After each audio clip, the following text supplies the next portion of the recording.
Hey, what's up, everybody? I'm joined today with Miss Robin Webster, as always, and Big Bad Mom Hello. decided to jump in and talk with us about some of the stuff we're going to go through. Before we get into it, though, thanks for everybody that's coming. I see PC and Let's Farm in the chat. I see UDF over on Robin's channel. I don't know if I said that right or not, but that's it. And to everybody else that shows up later, thanks for coming and watching. Trees. Oh, is Trees here? Okay. Oh, yeah, I see now. Mm-hmm. All right. Yeah. Hey, Trees. Good to see everyone. We are simulcasting this over on Robin's channel. So if you're here watching, maybe go over there and subscribe. If you're over there, feel free to come over here. I think that the people I see are subscribed already. So thanks to everybody. Thanks to the members. Thanks to the patrons. I appreciate everybody's support of what we do here. We try to talk about this stuff in a way that like makes sense and normal people can understand, because the world's crazy right now, right? Because we're normal people. Yeah, we're normal. Before we get into the news stories and stuff, though, I appreciate anyone to come and criticize the things that we say, and even challenge what we put forward here. I welcome it. I mean, if you would like to discuss any of this with us, let me know. You can come on and state your case, and we'll talk about it. If you disagree, if you agree, whatever, you're welcome to join us. Just let me know. I do want to talk about a comment that was left on last week's video about the presidential debate. So somebody commented, it looks like Christian Nicole. Is that what that says? Yeah, something like that. Christian Nichols, 153. Every word that came out of her mouth was a lie. The fact checking that they did on Donald Trump was a lie. Eating cats and dogs is true.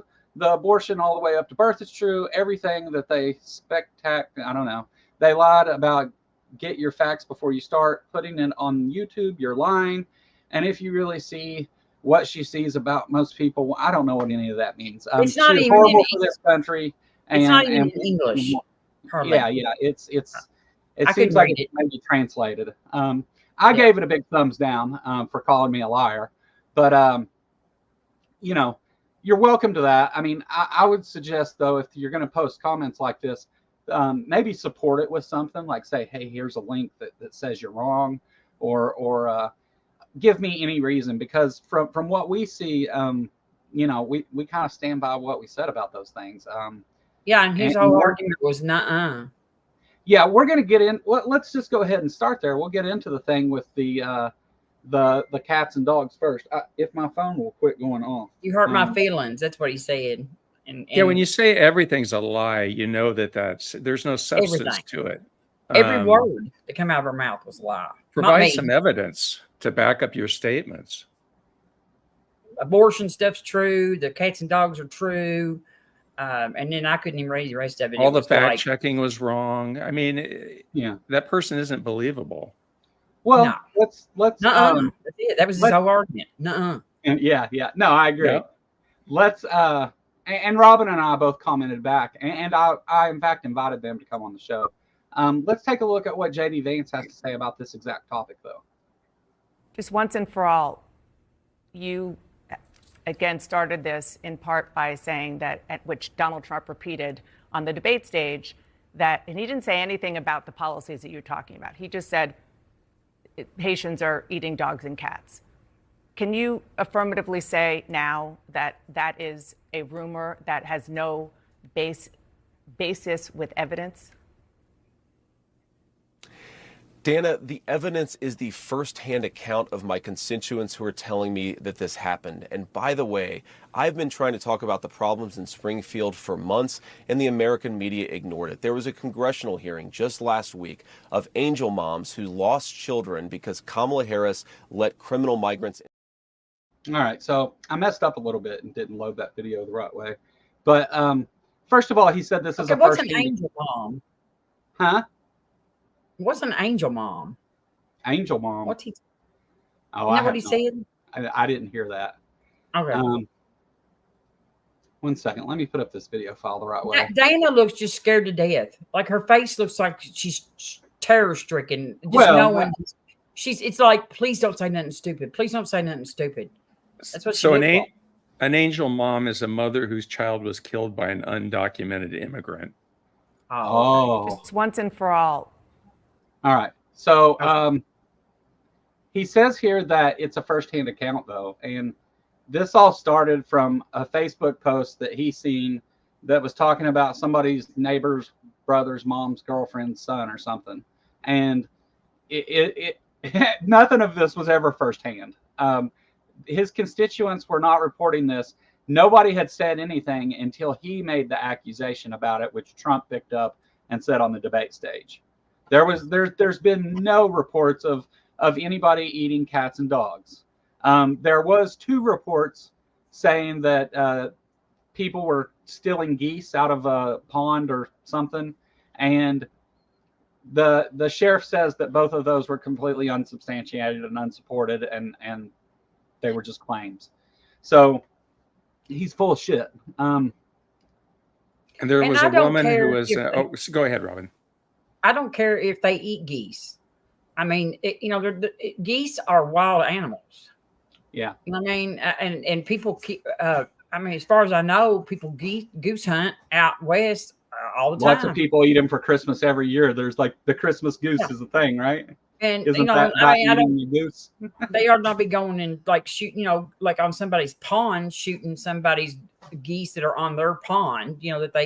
But like they put there, that's trespassing. But I don't really care about the geese. Now, I heard Jimmy Snow say this. We raised cats and dogs and socialized them for our, to be pets. And so we kind of owe them a contract, to not eat them, I think. Yeah, I agree with what Jimmy said about that. So sure. We domesticated them. And somebody skinned a cat, I guess, and it was an American citizen, and they conflated that with it being Haitian immigrants, which, ultimately that's the key to the whole thing, is the fact that they're Haitians. And this stirs up the racism of Trump's support base. Did anybody catch JD Vance saying Haitians are from Haiti? I didn't get that. Yeah. He did an interview on one of the news channels, and he said something about Haitians because they're from Haiti. And yeah. And this guy's just a weirdo, man. I mean, he's just strange, and I can't imagine this person being vice president. And I have to think that Donald Trump picked him as a puppet because he knew he could control him.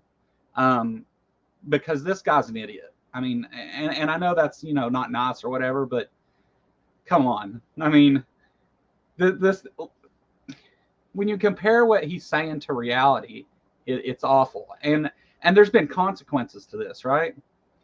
People have threatened schools and caused violence, and even people from his own state have asked him to stop this because it's not true, and he refuses. So I feel like at this point, this gets into like a xenophobic, racist position, which of course, and Trump, of course, threatened to send all the Haitians back to Venezuela where they came from. Haitian. Because the crime rate in Venezuela is nothing now at this point. All the criminals have come over here. The whole world has low crime because they see them all here.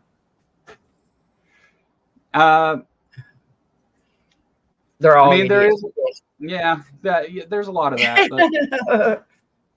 But all right, let's see if I got it back to about the right place here. You with her. You talk about pushing back against me, Dana. You didn't push back against the fact that she cast the deciding vote on the Inflation Reduction Act, which is why a lot of Americans can't afford food and housing. You just said that you're creating a story. Public policy.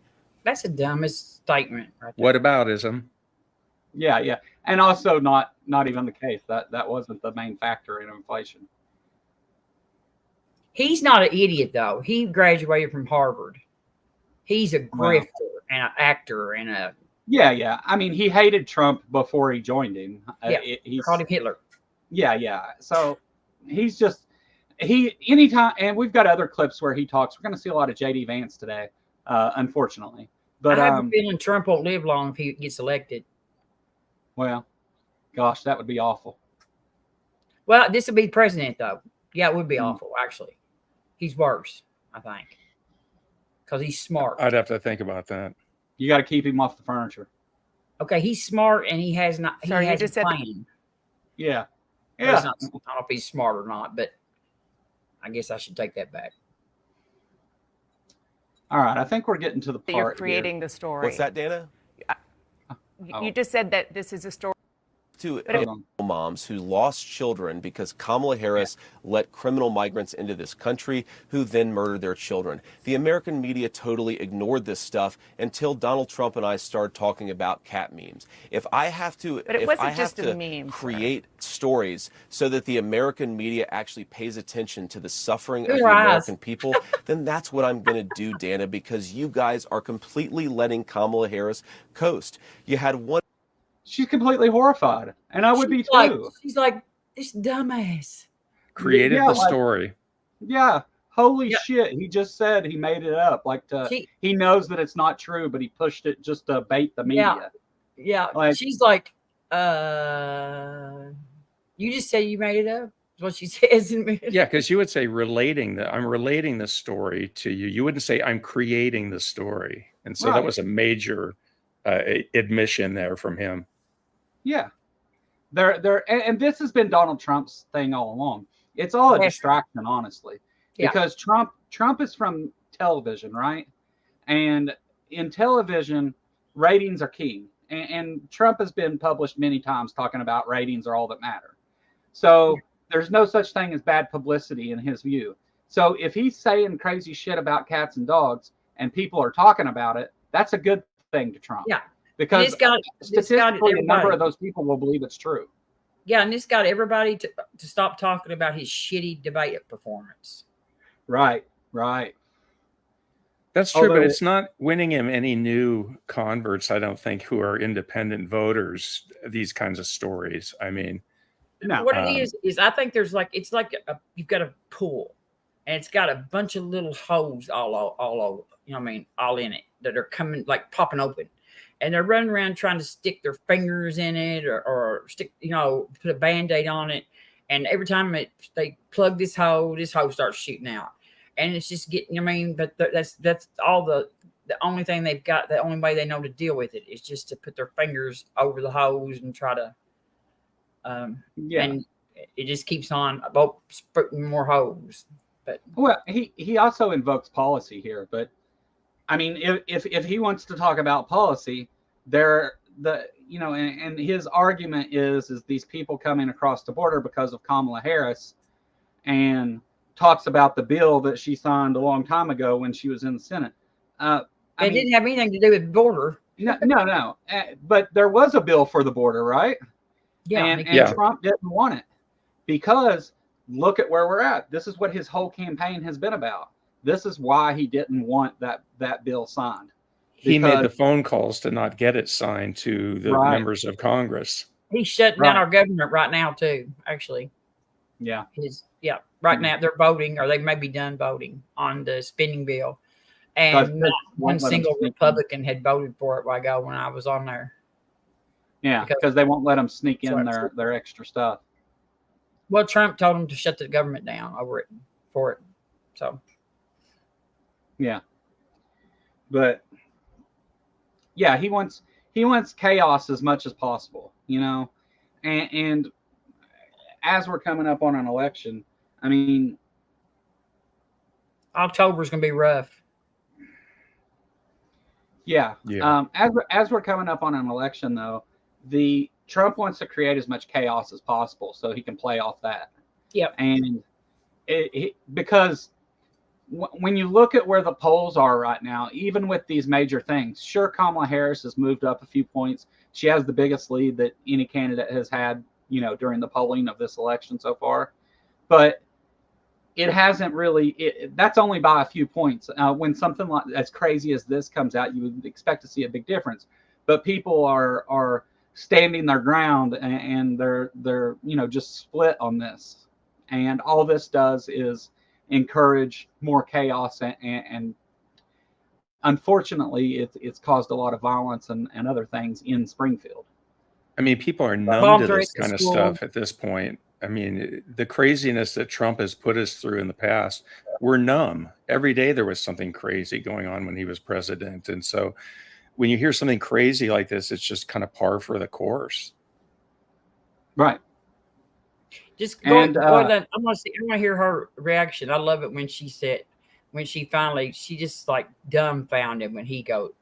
When she, I mean, Okay. Dan, you could tell she's like, please don't say nothing stupid. Oh my God, he did. Yeah. Did he? Yeah. I think this is, I mean, it's hilarious, honestly. But yeah, here we go. Interview with her. You talk about pushing back against me, Dana. You didn't push back against the fact that she cast the deciding vote on the Inflation Reduction Act, which is why a lot of Americans can't afford food and cut it housing. out? You just said We that ought you're to be creating talking a about story. public policy. Her face never Sorry, changes. you just said that you're though. creating the story. What's that, Dana? You just said that this is a story that you Yes. created. So the eating dogs and cats thing is not. We are accurate. creating. We are. Dana, it comes. Oh, he got caught. Dana, you got me. She said her face, look at her face, it never changes. Her face never Yeah. changes. Yeah, I mean, she never smiles, she never does nothing. She just looks at him. yeah, He pretended she's not just to hear. But I mean, like when you're in Crazy Town, I mean, like it's you kind of stand in awe of it, right? I mean, she's just like, what is happening here?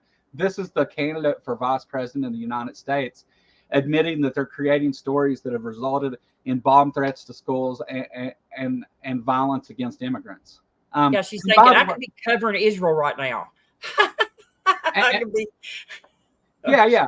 And by the way, about the immigrants, those immigrants are here legally. Now, Mhm. J.D. Vance and the Trump campaign disagrees with the policies that allow them to be here legally, which is fine, but that's another discussion.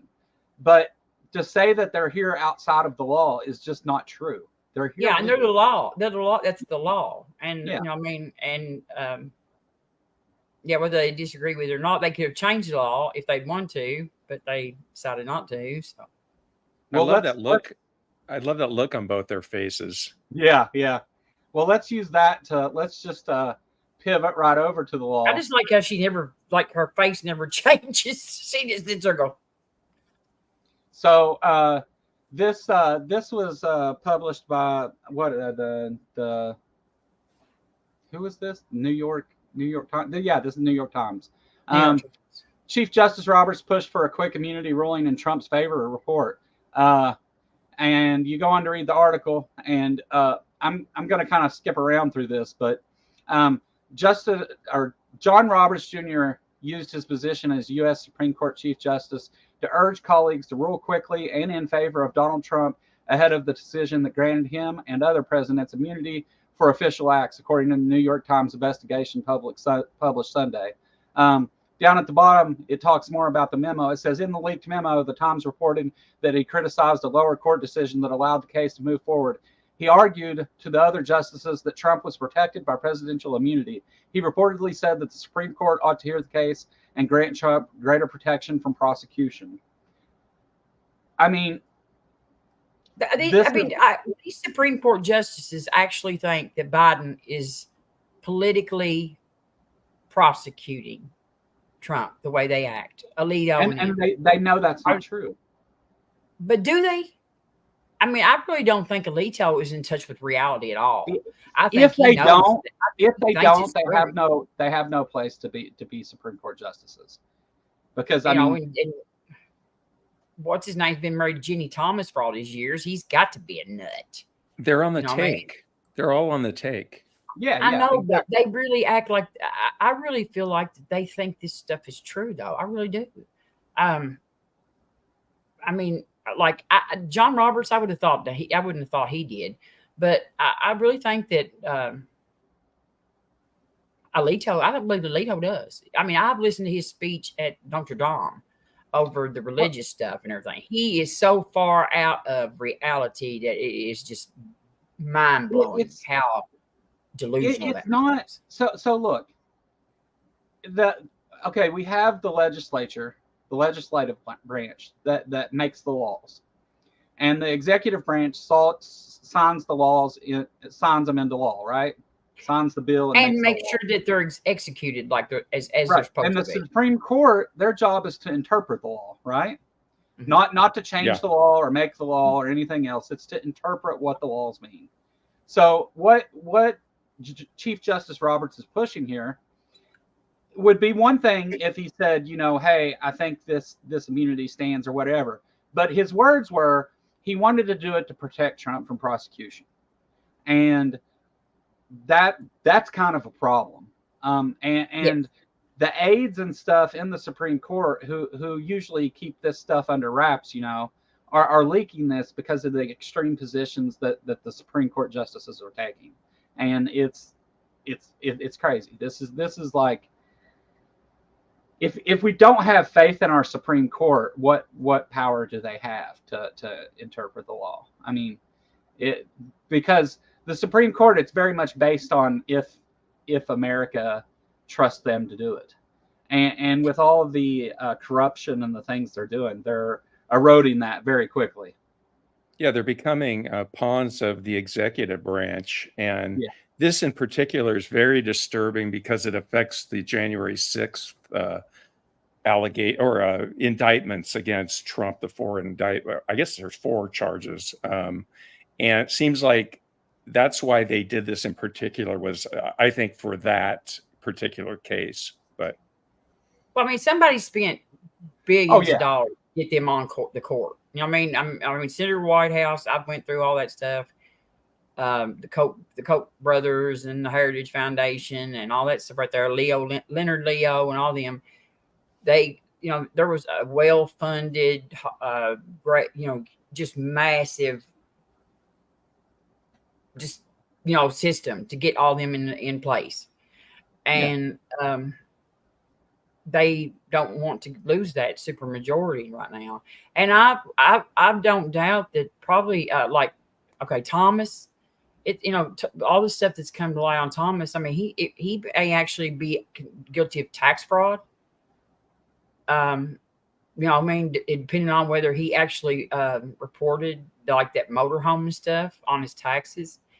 And so he could actually be facing prosecution. And Alito, who knows what he's done? I mean, I think they've all done something illegal.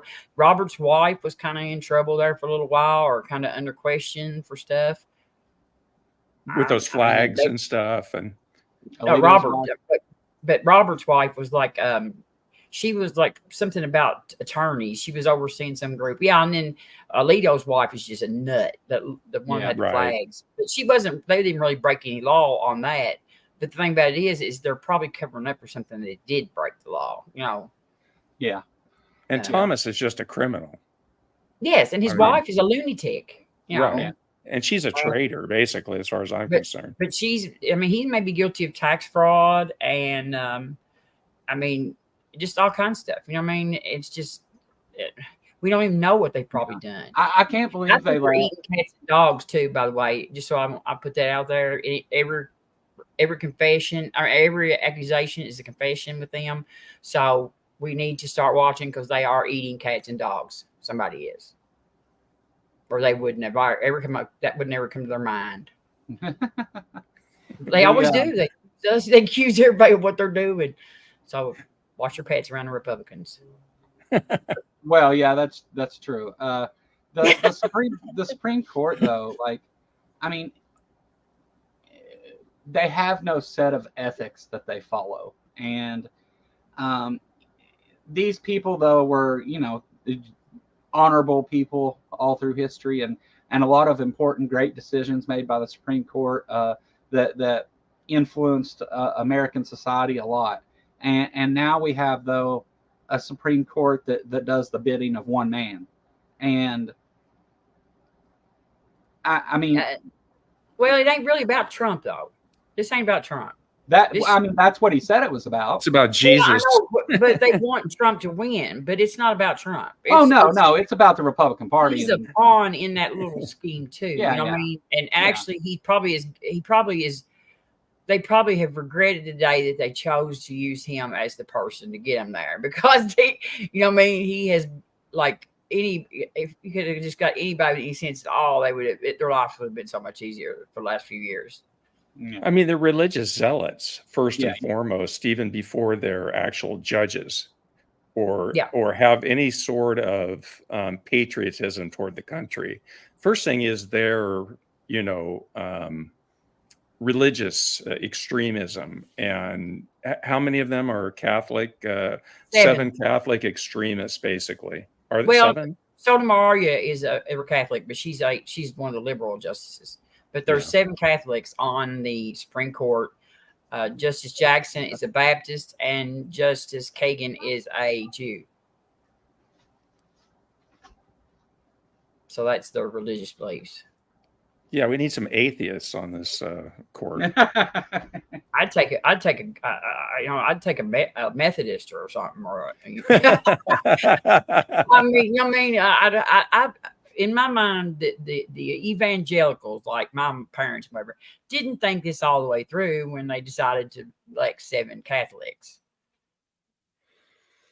And I've said all along that once this all pans out, if they do get control of it and become a theocracy, they'll start fighting each other over the laws and who's in charge.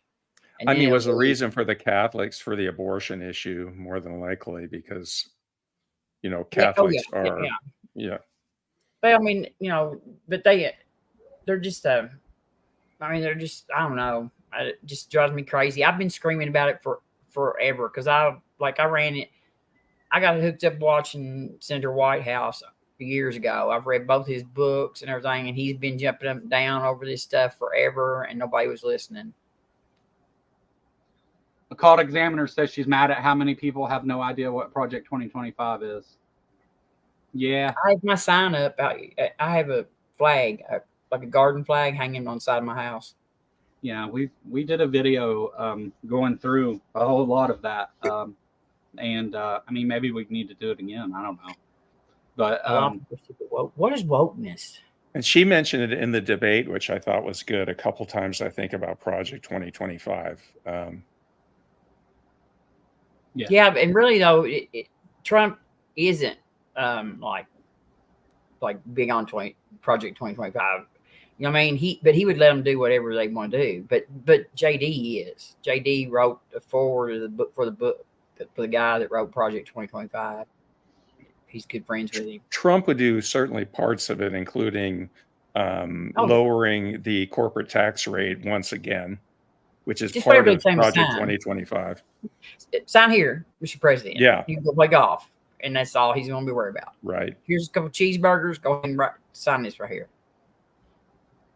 I'm putting up a poll, so keep talking, guys. Oh, Beamsy. I was expecting so much more. Post some. Can you put the comments up on the screen? I can't highlight them. Highlight that one about the communism. Beamsy. Beamsy. What's going on in New Zealand? What's going on in New Zealand? No, that's not what it was at all, actually. Is he talking about woke? Yeah, the word woke. The word woke used to actually refer, it was used by the African American community. And it was just to be a person who was empathetic or sympathetic and understanding of the issues that the community faced. And, you know, their PC just says it so much better than I do. Alert to injustice in society. Thank you, BC, because I'd have been forever before I got anything good. Has nothing to do with communism at all. It's from the 1930s. It goes way back.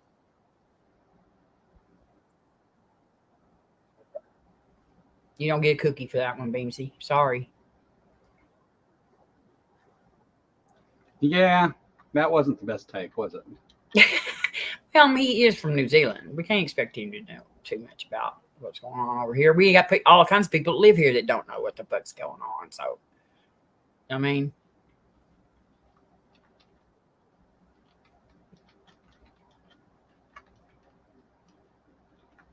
it was originally used in communism. Maybe it was. I don't know, but I don't think it was used here in that context. We don't have anything common. All right, so I've got a couple more clips. Mhm. I've got a couple more clips. One of them's good news from Kentucky. The other one's more crazy stuff from Republicans or about the Trump campaign. Which one do you want to see, guys? Let's see our governor. Go ahead and vote. I love our governor. I love our governor. Well, you got to go. You got to go vote, Robin. It took me forever to do that. I love our governor. We'll let it. Yeah, we'll let it go for just a minute, and then I'll pick one. But yeah, the oh, you put a poll? Oh, yeah, okay. yeah. I'm voting on it now. I'll stay out of it. I'll be neutral. Everybody vote governor. Oh yeah, we already did crazy. I mean, we just did JD Vance, shouldn't we? Oh, that's. Oh, I've got plenty of crazy. Big Bad Mama. Judge Joe sent me a message yesterday and said, well, they are providing us with no shortage of material. Yeah. I said, yep. Yeah. We ain't gonna run out. Yeah, I of mean, nothing. who would have known we're talking about eating cats? And I mean, it is so bizarre. They're eating them. While everybody's voting too, I'll say thanks to my Patreon supporters. Let's see if I can. I'm not good at remembering names, but I know we got Robin and Dave and Regios and Ray and Quinn, I believe. I think that's all of them right now. As far as the paid members on Patreon. Now the other list of Patreon supporters that are unpaid members, I can't remember that many names. I'm sorry.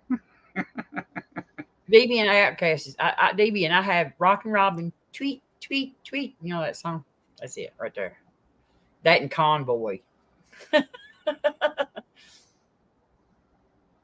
Oh, it's Convoy. 50-50 right now. There's no trucking song. It's called Give Me 40 Acres and I'll Turn This Rig Around. It's the easiest way that I've found. It's a good one. All right, 10 seconds, guys.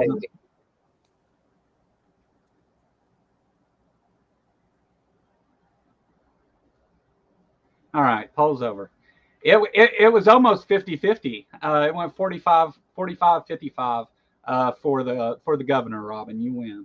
Nobody. All right. So some people didn't listen to me. I'll find out who you are. Yeah. Her saying that wasn't an idea. It was directions, folks. All right. All right, let's watch. In a move that has been contested in Kentucky for years, Governor Andy Beshear is signing an executive order banning conversion therapy in the state. A release from his cabinet said Beshear will sign the order on Wednesday at 10 in the Capitol Rotunda. Conversion therapy has been a controversial practice targeting LGBTQ plus youth, which seeks to change their sexual orientation or gender identity. The American Medical Association has advocated for a federal ban on conversion therapy. The practice was made illegal in Louisville in 2020 when Metro Council passed an ordinance making it illegal for any licensed provider to use it. Louisville was the second city behind Covington to make it illegal. Good job. Awesome. Andy. Good job. Yeah, see, I mean, the Republicans are talking about eating cats and dogs and sending Haitians And Andy's to Venezuela. protecting children. Yeah. I mean, Yeah. Tim Walz said in a speech a couple days ago during one of the Harris rallies that Republicans complained that government doesn't work, and then they were elected and proved that that's true. They're the ones that broke it. Yeah. You have people like Andy Beshear, Tim Walz, that have great ideas that help your average American people.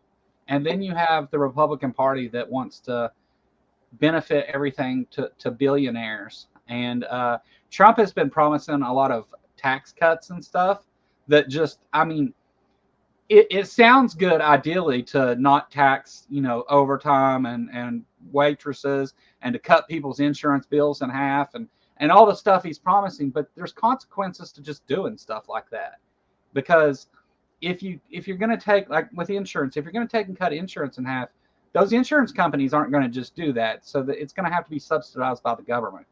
and you're first of all, I don't think he would even do it. This is like the No, wall. he's not going to do it. It's a promise. It's an Yeah, empty yeah. promise. He's Trump is in a panic right now. His campaign is in a complete free fall because Yeah. you know, you have your hardcore MAGA supporters that are gonna, you know, parrot anything that he says, but people are seeing that especially with this cats and dogs things that these people are nuts.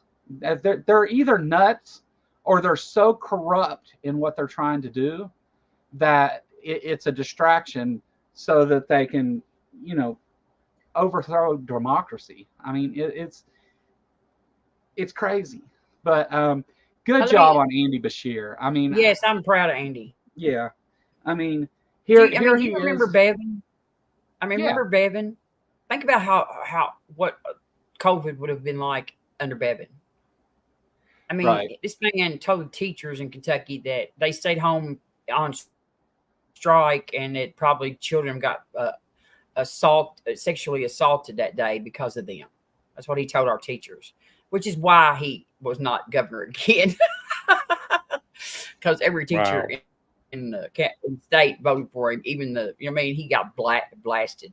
I mean, conversion therapy on children is child abuse. Absolutely.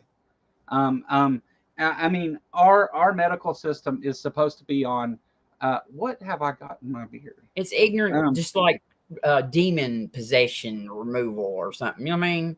Yeah. It's Well, just- I mean, our medical system is supposed to operate on evidence-based care. Like you do the things that work to make people well. And they take an oath to do no harm. So, It just so causes there's a more trauma. conflict. Right. There's a conflict with it because we know it's harmful in tons of ways. They've tried it, and a lot of these Christian nationalists still push for this shit, and it's despicable. And I'm glad to see and our Kentucky state governor standing our up. state representatives, our state thing ain't gonna pass it. You know what I mean? Oh no, we've got a bunch of idiots up there. You know what I mean? No, they'll try to overturn this, which they probably will. But I don't know. I don't know. Like what I guess it'll have to stay the way it is until he's out of office, at least. Now, another governor, if it's a Republican governor, maybe it will come in. I don't know, and overturn it. I don't know. I don't really know how the state. But most time, executive orders are only good under the executive that wrote them, I think. But I'm not really sure. Is it distracting to anyone else that I'm not centered in the picture? No. Is that just me? I'm not even looking at you. Well, I wanted to tell. Wait a minute. Occult Examiner. You are correct about that. If Project 2025, that's one of the things that's in there. It says that they want to make it to where if you go to a school that receives public funding, seniors will be required to take the military entrance exam. If you go to a private school that receives no public funding, you will be exempt from taking the military exam. It doesn't say you have to go in the military, but you will have to take the exam, mandatory, boys and girls. Unless you've got some kind of medical reason why you would be exempted. So let's talk about something important related to that. I don't have a clip for this. I'm sorry, but I mean it's widely reported on many networks. So apparently Israel has rigged a bunch of pagers and stuff to explode in Lebanon to try and take down Hezbollah, or at least members of Hezbollah. And this is escalating to. It was walkie-talkies today. Yeah, right. They did it again today. So how dumb you gotta have 2,800 injuries, and how dumb you gotta be to be packing them around. But I thought it wasn't pagers today; it was walkie-talkies. It was pagers yesterday. I thought, why would you put your pager back on if it didn't blow up? Well, I don't know. Apparently, Israel intelligence knew that they were doing this to try and circumvent them being able to listen in on their stuff. So they got in the supply chain and rigged all this stuff up, and Hezbollah is mad. Yeah. And so it looks like, and what's predicted is that this is going to cause Hezbollah, Iran, and Syria to team up together against Israel. And now Israel is asking for America to step in. And Netanyahu's trying to get us in a war. Right. So whenever we talk what Robin just said about Project 2025 is now more important than ever. I mean, like, there's, and not to get into the other stuff we talk about on this channel too much, but I mean, this is all because of religion, right? This is because of religion, absolutely. Netanyahu's trying to get us into a war before the election because, him and Trump met before he went back to Israel, and if he can get us dragged up in a war, then you can say Joe Biden did it. Trump can say, "Oh, here we're in another war again." Because remember, one of Trump's favorite things is no new wars.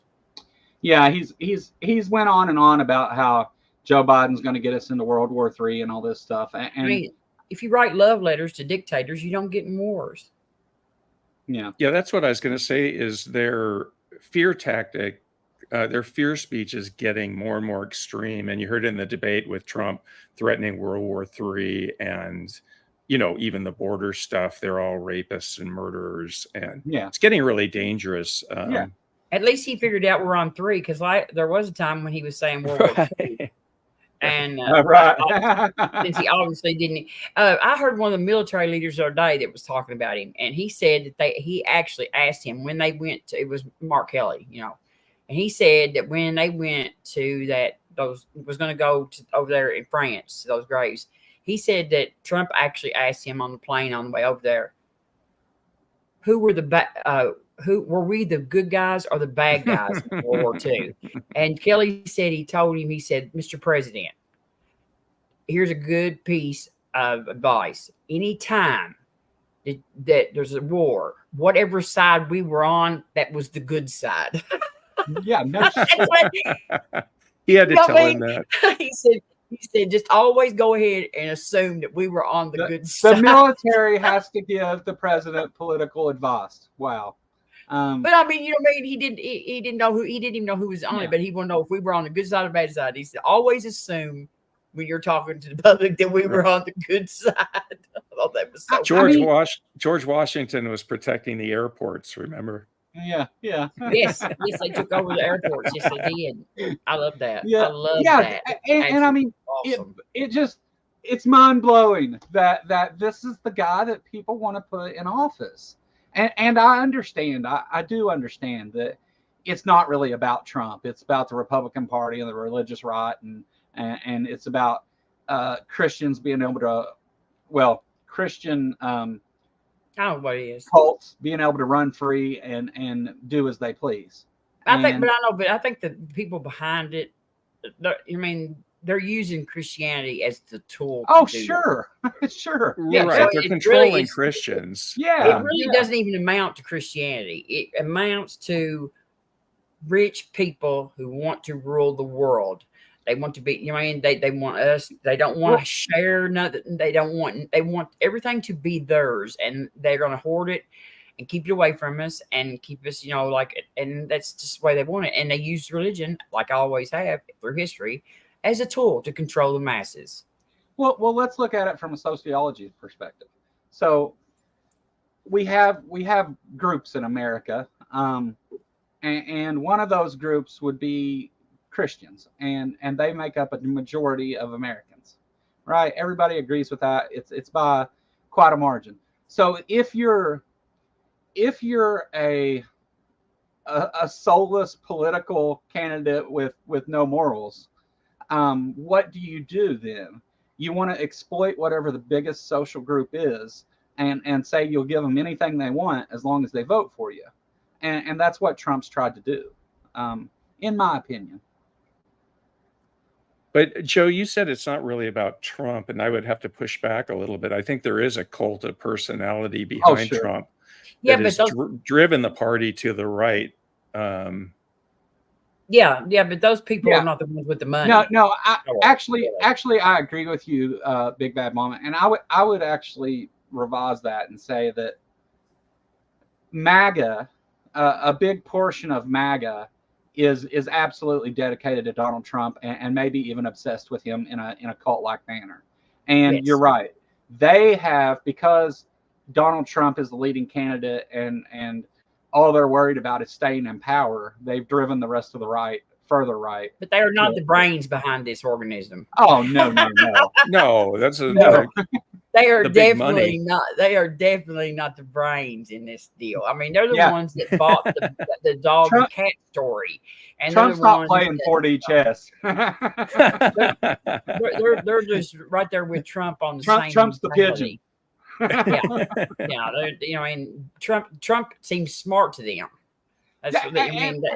That's why they say he's a stable genius. Yeah. Let's think about that chess pigeon analogy, right? So in this, you think about it. Kamala Harris went and laid out policies and things that she wanted to do, and Trump said immigrant, and shit all over the board and knocked over the pieces, right? Yeah. I mean, like, Eat a dog. Eat a dog. Yeah. He just went to crazy town with it, and that's And came out and said, "I won. So You know what? I mean? What does that tell? What does that tell you about the current political climate, though? I mean, I think that it tells you that there's a huge portion of Americans that don't give a shit about policies and stuff. So what else is it that they care about that Trump's promoting? And he's promoting racism, xenophobia, authoritarianship. I mean, pick one. Which one do you want? He could promote eating dog shit, and they would do it. I mean, he just like. I can tell, what cracks me up is I get online and I can tell in like 2 minutes what the current little thing that they've been taught to say. Well, no, I mean, Yeah. You want to talk about cult-like behavior? We had people dancing around in fucking diapers and wearing toilet paper and maxi pads on their ears. Yeah, Kotex on their ears. Hey, that Kotex is good shit though, because look at his ear. Yeah. Oh, it healed up great. You can't even see his. I mean, close-up shows. I mean, Vander Holyfield still has a big old chunk of his ear gone. Oh, and this guy got shot with a gun, and he still got all kinds of ear, perfectly good-looking ear. Hey, Matthew, welcome. Donald Trump is obviously much more incredibly intelligent than anyone talking right now. Well, Okay, so now we know where Matthew. Now we know yeah, what. now we know where to start at, right? We know where the IQ his is right there. Yes. What are He you loves the talking poorly about, educated. sources? The source is Donald Trump, and let's just. Well, in you fact, already that'll did, lead into the next one, and then Matthew, you can. Yeah, Trump has more sense. Okay, you're welcome to your opinion. But one of the great things about America, Matthew. Damn it, stop. One of the great things about America, Matthew, is you're allowed to be a fucking idiot. I think he's just picking on us. He said he still loves you. Who is that? Yeah. I mean, right. Can I add something real quick? Yeah. Yes, maybe a stream needs to be done on the racial views of Donald Trump throughout the decades. One with Maya. Did you? Okay, Yes. because it's extensive. Yeah, we covered going all the way back to housing discrimination, the Central Park Five, and you can go on and on. The judges, you know, it goes on and on and on, and it keeps going. Yeah. You know, we're still dealing with it. So, yeah. Anyway, I just decided to add that. Except for his Matthew, except for his pictures with Diddy. Oh yeah. So Right. Matthew, here's the source that I will cite for you. I did a video with the goddess Miss Maya Atkinson, and we talked all about Trump and racism going all the way back into the 80s, into the current times, and we cited quotes by Trump, criminal cases, court cases. We cited everything that we talked about in that video. I don't know if PC's still out there, but if you can, please get a She'll link be back to in a that. minute. That'd be awesome. I know you do a lot, PC, but I would appreciate it. She's hopping around. You Actually, hold on. I think I can get it. I think I'm I mean, the right Trump used to. He got in trouble in New York City because they received federal funding. Him and his dad and all that. They received federal funding to build low income housing, and then they refused to rent these housing to black people. And got beat in court. Yes, and got lost in court over that. I mean, these policies that prove racism. He don't have policies. What name a Yeah, policy? what That's what I want to policies? say. Name a policy. Give me an actual policy. Don't say, "Oh, he shut down the border" or something like that. Give me an actual policy that Trump has or had. An actual policy.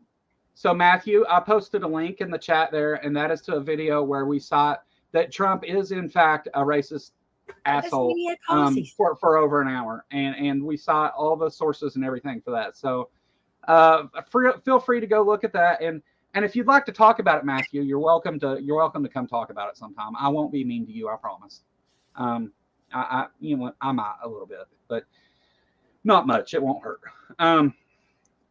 Yeah, I mean, but Is Matt Maya says Matt a comedian? yeah. I think maybe see, it's look, him. I invoked her name and she showed up. Right? I think it's blessed to be him. We should introduce those two. He didn't have name a policy. I don't have to name one. You said you must have one. One what? He doesn't have a policy. So Matt, you say you think the left and the right are both assholes, and don't get me wrong, there are corruption and bad people in every group, and there definitely are on both sides in our political system. But here's the thing. The reason that people want to pivot and say this is because it's the only way now that they can try and equalize the left and the right. And the left and the right are not the same. Matt, I posted a video with all kinds of sources in it. I'm not going to go look up links for you in the middle of a stream. If you would like to come talk to me, we will set this up, and I will bring links and prove this to you beyond any doubt. I can show that he absolutely is a racist if that's what you want. You're welcome to do it. Let me. You don't have to appear on camera. You don't even have to talk if you don't want. But me and you can go through this if you like. Let me add something here. If you look at the number of terrorist-related deaths throughout since 2001, do you know how many of them are from right-wingers compared to people who are considered left-wing? It's the vast majority of terrorist events in the United States. So you can't call them equal. You can't call Nazis and progressives equal. I mean, there are extremists on the left, but yeah. America First is not a policy. That's not a policy. It's a slogan. So what you're trying to do here, Matthew, is you're trying to Trump is the head of the Republican Party. So anything that the Republican Party is putting forward, Trump is giving it an okay. I mean, that's why they didn't enact the border bill, is because Trump said no when it was everything they wanted. So to try and then, if you're going to play that game, then tell us what Trump's policies are, because he has none. He has put forward no policies. Hey, tariffs, but he doesn't even have a rate of tariff. You know what I mean? And the tariffs are kind of racist too, honestly. I mean, no, they're against poor people. All poor people. I mean, but which countries are he wanting to, racist? But what countries is he wanting to put tariffs on? Do any of them have white people in it? It doesn't matter what country, because countries don't pay tariffs. People pay tariffs. We will be the ones paying the tariffs. He says the foreign countries will have to pay tariffs. And anybody who's ever took an economics class knows that is just bullshit. Tariffs are not paid by the country of origin. They're paid by the companies that import the goods. They're paid by the consumer, is who they're paid by. Right, they're passed on to the consumer, therefore, right. So, yeah, and so there are, like, in my tax bracket, or whatever, then it's estimated that it would be between $4,000 and $6,000 more per year for the first year for the same stuff that I bought this year. It'd be just, if I bought everything that I bought this year, it would cost me $4,000 more on average for every family. Every family. That's every family. And but the thing about it is it affects the higher income you are, the less it affects you. You can go look at this. This is basic economics. Basic economics. I mean, it's just so stupid that people act like they're in love with tariffs. I'm like, what the hell is the matter with these people? And he made the claim that Trump is a populist. Well, if He he's is such a sorta. populist, why was there a large permanent corporate tax cut that went from 35% to 21% Yeah. for the ultra wealthy? Matthew, answer me that. That was Trump's biggest accomplishment in quotes in office, was that corporate tax cut. I don't While think he the has middle populist class got policies, but he has populist. support. He's got populist support, but his Yes. policies are anything but populist. I mean, they're all skewed towards the wealthy. I would, yeah. I don't know, Matthew. I mean, See, Matthew is supporting tariffs. Matthew, so it's obvious so- that you've never looked up tariffs. So Matthew, I have a couple more things to talk about during the show. My email is the Kentucky Atheist at Gmail. Okay, and there's also a Linktree link in both the chat and the description that'll take you to all the ways you can get a hold of me. If you would like to talk about this, we don't have to do it on a show or whatever, but I would be more than happy to discuss this with you. But I need to move on and talk about the things I had lined up to talk about today. Okay, sorry. No, it's fine. I love to stop and engage with the chat. It's great. But well, I just want to say that those tariffs are taxes. That's how the United States raised tax money until they passed an income tax. law. Sure. That's So all that it is. is what they are. That they're taxes. It's literally a tax on foreign goods. Yeah, but it's paid by us. Yes. The people that buy the stuff. Right, because this is how Trump's going to pay for the tax cuts to billionaires, right? Right. Whether that's what he's saying or not. I mean, we have to remember Trump is fantastic at saying one thing and doing another too. So, Yeah, whatever comes out of his mouth, that day, he don't even know. I think he's but he's not really shocked. He's just lets it just. I mean, he's just. Let me upload this next video so I can pause it and stuff, because I have a feeling we're going to need to stop a couple times. My dog is smarter than Trump. Yeah, Trump's a genius. He's failed at everything he's ever did. I mean, I'm a convicted felon, but I ain't got 34, baby.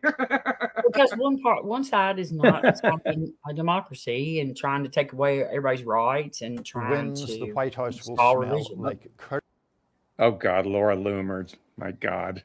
Yes, yeah, and now he's committing adultery. Yeah. Well, we don't know that yet, but maybe. Yeah. Okay. So he has to promote those Republican Christian values and things. So let's. I'm going to let this go for a second, and we'll stop here in just a second. And White House speeches will be facilitated via a call center, and the American people will.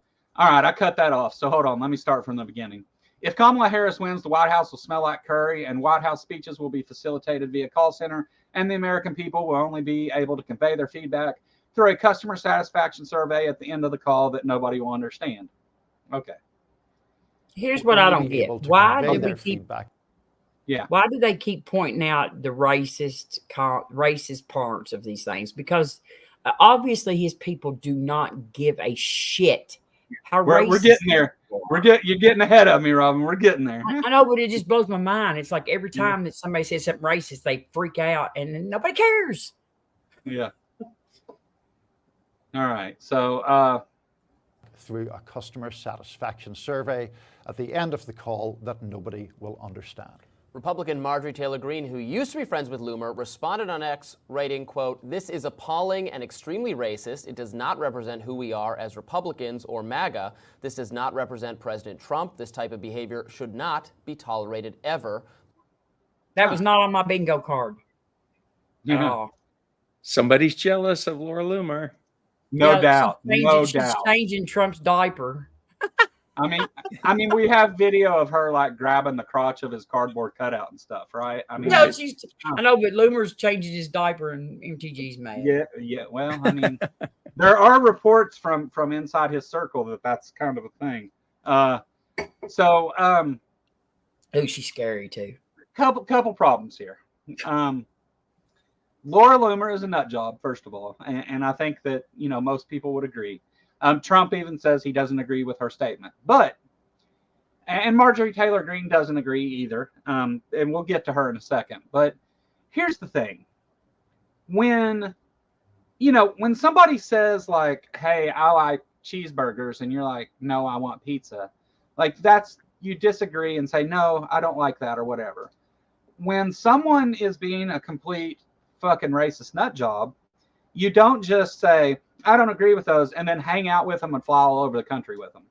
That's the, you know, because that seems like maybe you really don't think it was so bad, and oh, she's Right. a supporter. So what Trump is saying by proxy here is that if you're a supporter, I don't care what outrageous position you hold and stuff.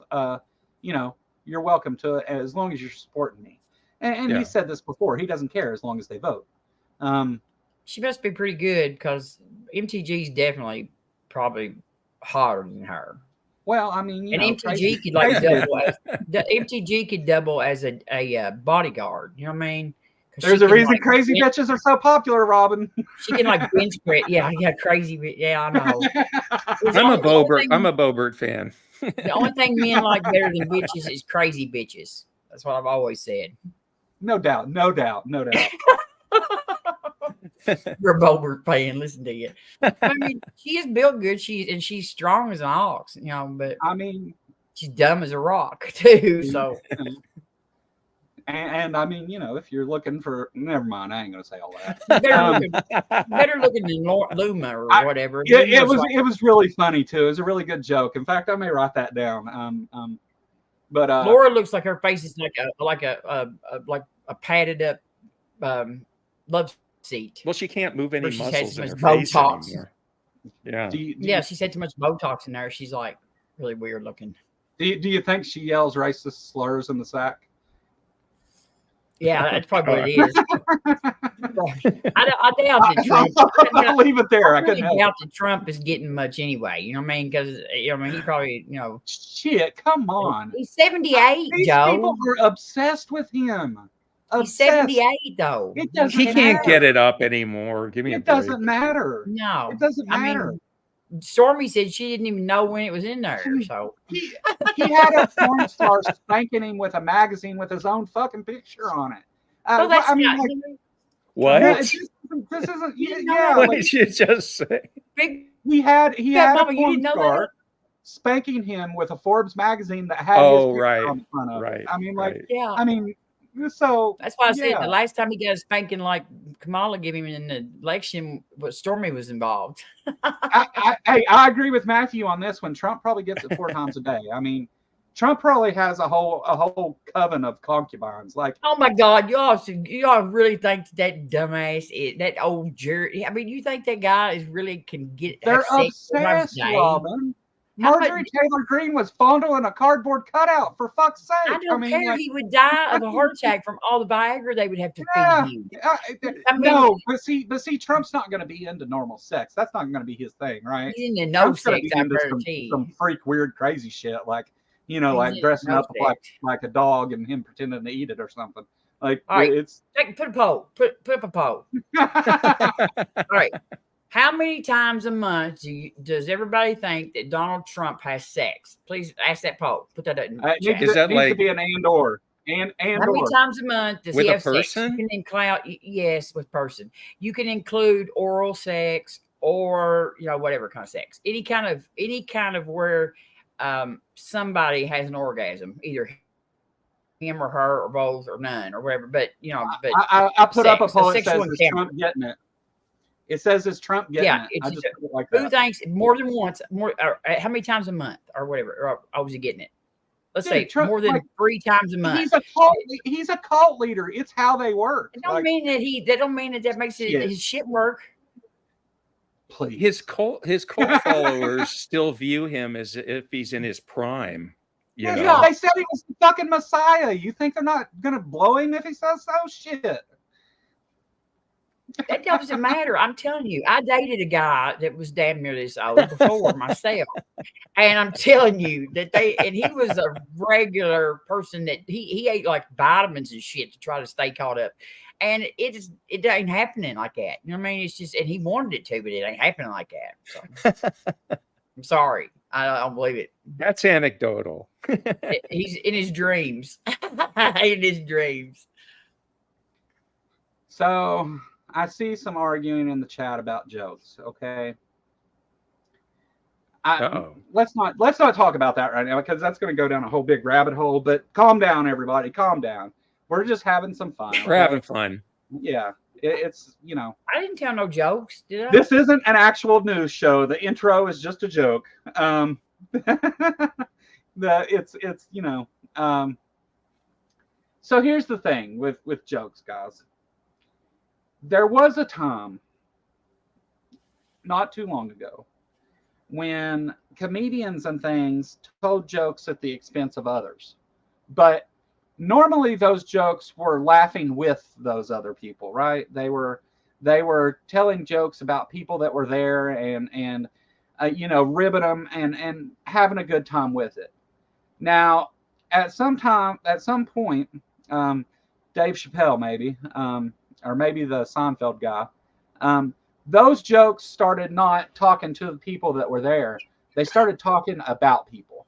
And that's whenever you cross into where jokes can be hurtful. And I think that there are comedians that make hurtful jokes and stuff. I mean,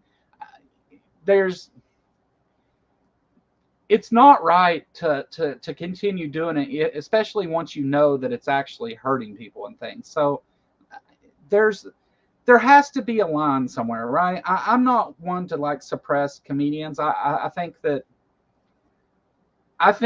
comedians have free speech, and I think that they're a good example of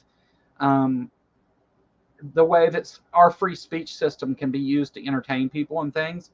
But at the same time, if you're a comedian that relies on jokes about the LGBTQ community that are hurtful, or racist jokes that are hurtful, or any other jokes that are hurtful, and you're talking about people rather than to them, you're a piece of shit comedian anyway. So, like, I don't think that makes good comedy.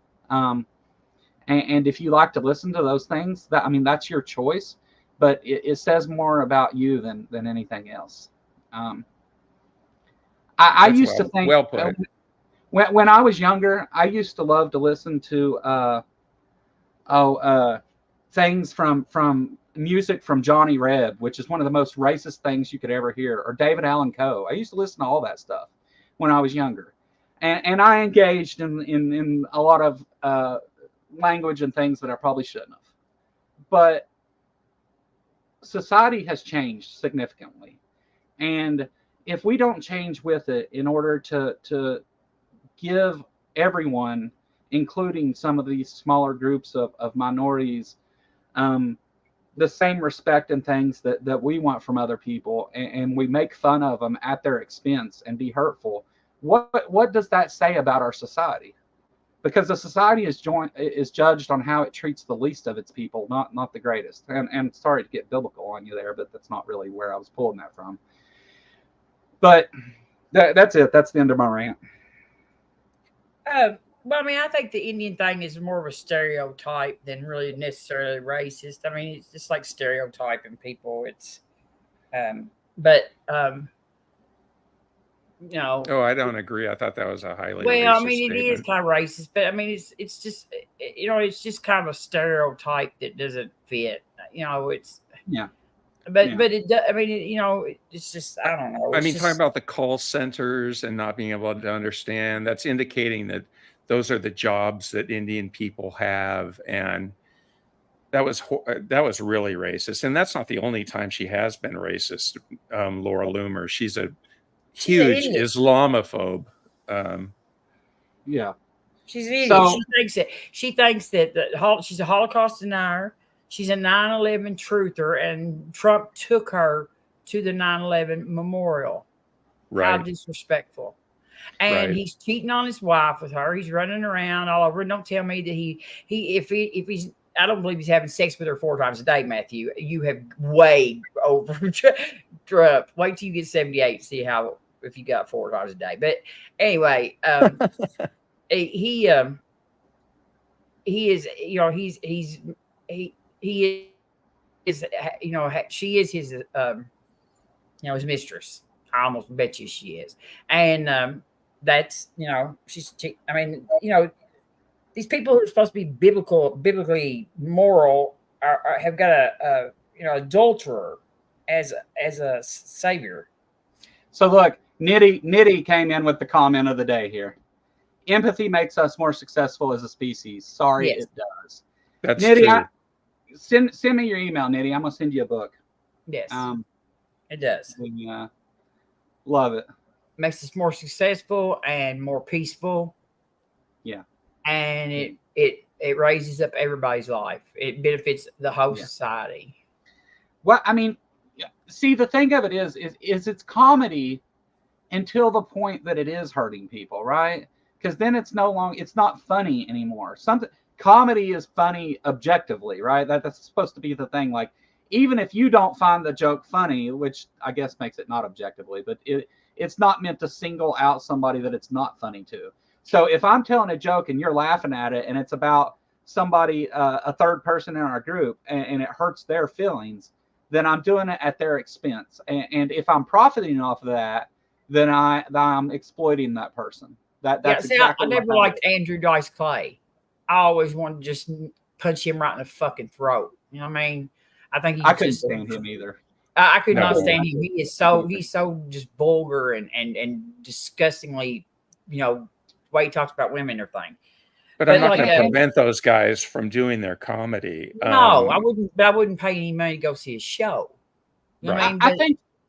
I think for anybody who does embrace empathy or humanism, I think it's pretty easy to identify the line, right? There's a line you can cross up to a certain point, There's, and I wish I could think of one off the top of my head, but there are simple jokes about the trans community that are poking fun at it that aren't harmful and mean, right? You can make some it's not like you can't say anything, but don't say hurtful things. I mean, like hurtful things because somebody the whole joke there and why it makes you a shitty comedian is because you're not saying something funny. You're making people laugh because you said something so extreme that they think it's funny you said it, not the joke itself. And that makes you a shit comedian. I'm sorry. I considered doing stand-up at one time, Matthew, and I write down. I have a whole book of jokes that I've wrote, and whenever I read over those jokes, if I think one of them's too edgy that it's going to be somebody's going to take it as mean, I take it out. And not that I'm a good comedian. I mean, obviously, I don't even do it, but it's just I don't know. I think that Maya said it, and I said it too. It says more about you. But we're not being hard on you, and we don't think anybody's evil because we don't actually. Most of us believe in objective evil anyway. So I don't think. Yeah, Matthew, you should really come talk to me. I think it would be a different conversation than you think it would. It takes not a debate. To get not a debate, not at your throat. Let's just talk about it, and we can share it with others or not. It's up to you. I mean, I would be more than happy to talk with you and to not change your mind or fight with you, but just to try and better understand each other so that we can all get along. Because America has been split down the middle, and whereas we used to disagree about things, now it's if somebody's on the other side, you have to hate them and stuff and be mean and all this other shit. And that's not how it has to be. So why don't we get together and talk and work some of this out, Matthew? I don't think that you're a bad person. No. I think you've got some bad ideas, and I'd like to talk about them with you. Anyway, moving on. I won't go down that hole again. Yeah. Sorry, guys. Laura Loomer. Yuck. Laura Loomer. Yeah. I mean, she's not, but he's in love with Kamala, actually. He really is he likes Kamala. He even said that she was as pretty as the first lady, Melania. He was fond of AOC too, remember? Yeah. Hot women just drive him crazy, especially if they don't pay him any mind at all. You know what I mean? I wouldn't want AOC. She's got the spicy attitude with it too. She's got spicy attitude with everybody. I think AOC is attractive, but it's because of her.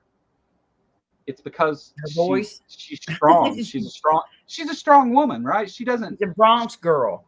Yeah, she doesn't care to call it out and say it and speak her mind, and she doesn't care. She's smart and can talk policy, but she doesn't care to get in the dirt with you either. Right, and she's hot. And Yeah, she's she's hot. hot. That This is. is BBM. She has huge brown She's the eyes. complete package. All the nights complete. Here's Behe. This is the Oh, there danger you are. panel.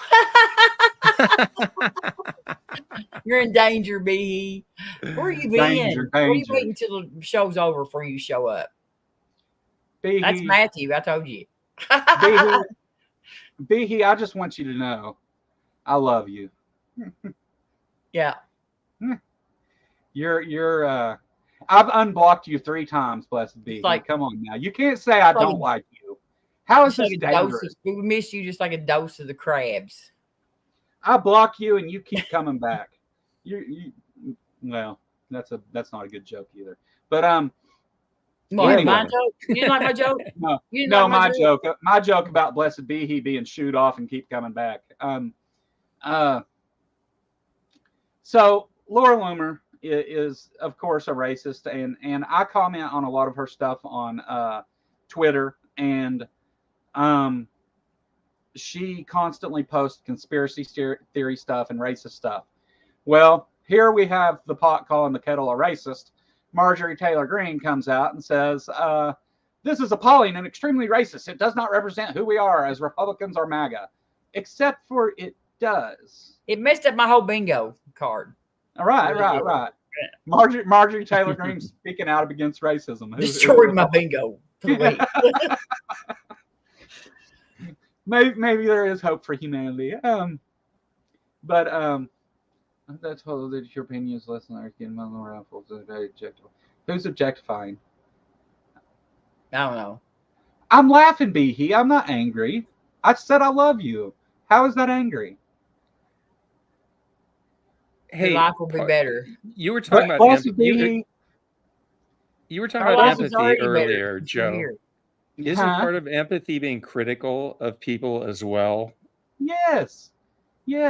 It's not just about being nice and accepting them for who they are.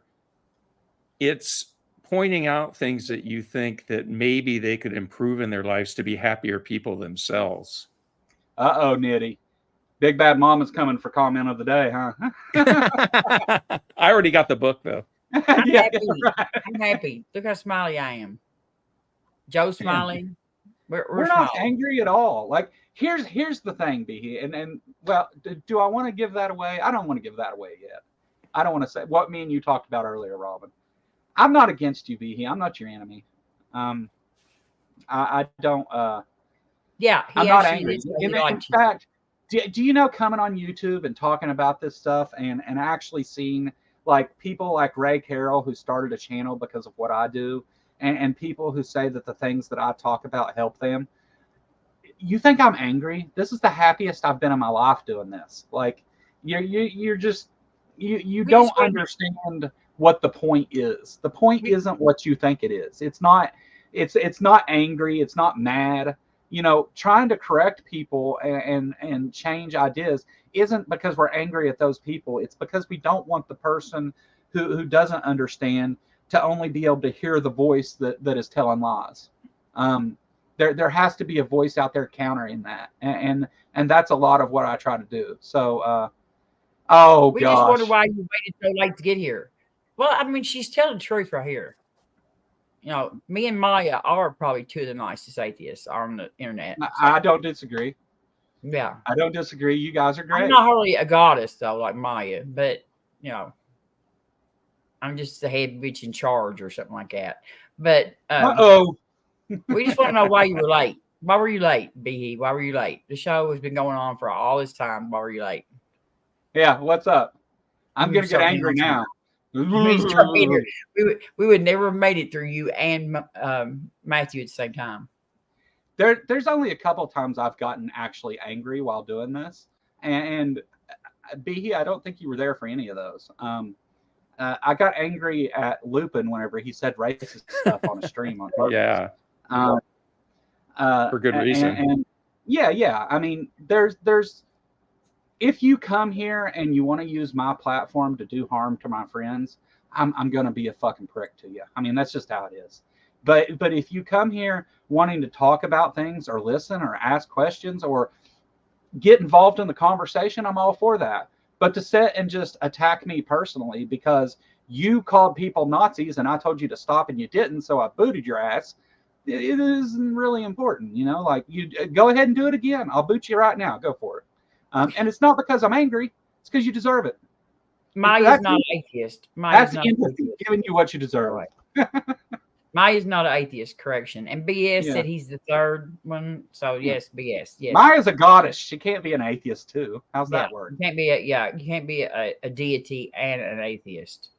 That's just like, yeah. Yeah. I'm a minister. Summer is a Christian. We're a diverse group of it. It's like being a homeless billionaire or something. You know what I mean? Look, blessed be he. I don't have Tux on again. That dude has some weird truth. Hey, you know what, Behe? That stream is probably that's probably one of my best streams, honestly. It was good. That's good. I think that the Christian cults need to get together and decide what they're going to do about that, because it's an argument that hasn't been addressed. And I would love for anyone to come talk about it. Jimmy Tux came on and had an excellent show. Yeah, we've got a new art. They've figured out a new argument against. Actually, Maya's right. Maya was one of the best streams. Mine and Stephanie's call-in show kind of passed that up, Maya.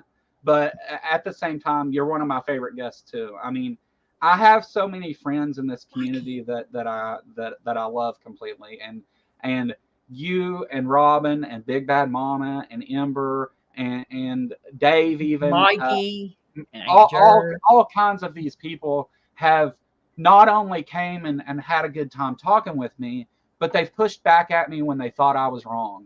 And that's what a friend does. So, you know, that's what women are for. For me, on my side, anyway. Yeah, I guess Behe, treat me like a dog and eat me. That's all right. You'll be all right. All right. So let's let these people talk for a minute, and we'll come back to MTG in a second. Laura Loomer should take this down. To which Loomer responded, saying Green was just jealous of her access to Trump. Republican Lindsey Graham also criticized Loomer, saying, quote, she's toxic, while Senator Tom Tillis called her a crazy conspiracy theorist who regularly utters disgusting garbage intended to divide Republicans. And this was what Trump had to say about Loomer. Laura Loomer doesn't work for the campaign. She's a private citizen and longtime supporter. I disagree with the statement she made, but like the many millions of people who support me, she is tired of watching the radical left Marxists and fascists violently attack and smear me. Meanwhile, Trump's running mate, J.D. Vance, who is married to an Indian-American woman, was asked how he felt about Loomer's remarks. Let's watch. Now, surely. You should have said, plus she touches my pee-pee. Yes. Now, surely, J.D. Vance, who is married to an Indian lady, yes, is going to condemn this kind of speech, right? No. Right? No, he's got to, Robin. They attacked her after they attacked his wife after the well, convention. you know what? He does like being put on the couch at night, so maybe not. Asked about Laura Loomer. Look, Laura Loomer is not affiliated with the Trump campaign. She said something about curry in the White House that I first read about this morning, actually, because I knew that you would ask me about it. Look, Kristen, I make a mean chicken curry. I don't think that it's insulting for anybody to talk about their dietary preferences or what they want to do in the White House. I think what Laura said about Kamala Harris is not what we should be focused on. We should be focused on. Okay, shut up, bitch. I agree with that. I agree with that part right there. No, that is true, but the thing of it is that it wasn't about dietary preferences. That's not right. That's ridiculous. I know, but all this is noise to distract us from Project 2025. You're right about that. You are. But can't you make noise without being a racist piece of shit? Like, no, they don't. Isn't that possible? Like, couldn't you say something, extremely provocative, like? I don't know. People are, like 6 million Jews didn't die in the Holocaust. Do you think she's going to be not racist against? Where did that go? She's a Holocaust denier. Okay. Expect her not to be racist towards the Indians, and I mean.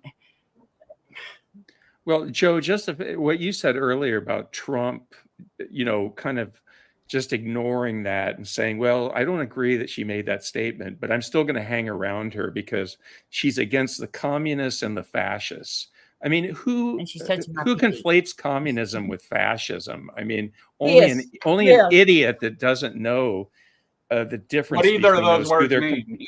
completely on opposite sides of the political You got to throw spectrum. Marxism too. He says communist, Right. Marxism, fascism. Marxism, fascism, he throws them all into one Yeah. pile. Yeah. But these people don't know the difference between those statements. He don't, and then all of his people following say the same thing too. I mean, it drives me crazy. I'm like, stop repeating what you hear from your dear leader. He's a moron. He does not know what any of these words mean. Would you like to read that out loud, Robin? Oh, please let me do it. I eat curry and I love it, by the way. I wish Trump would get a better vice president running mate. Maybe Loomer. She is awesome. Oh my God. I agree, but I agree. He should get the woman that he is committing adultery with to go ahead and be his vice president, and just anything he can do to alienate more voters I'm for it. I love it.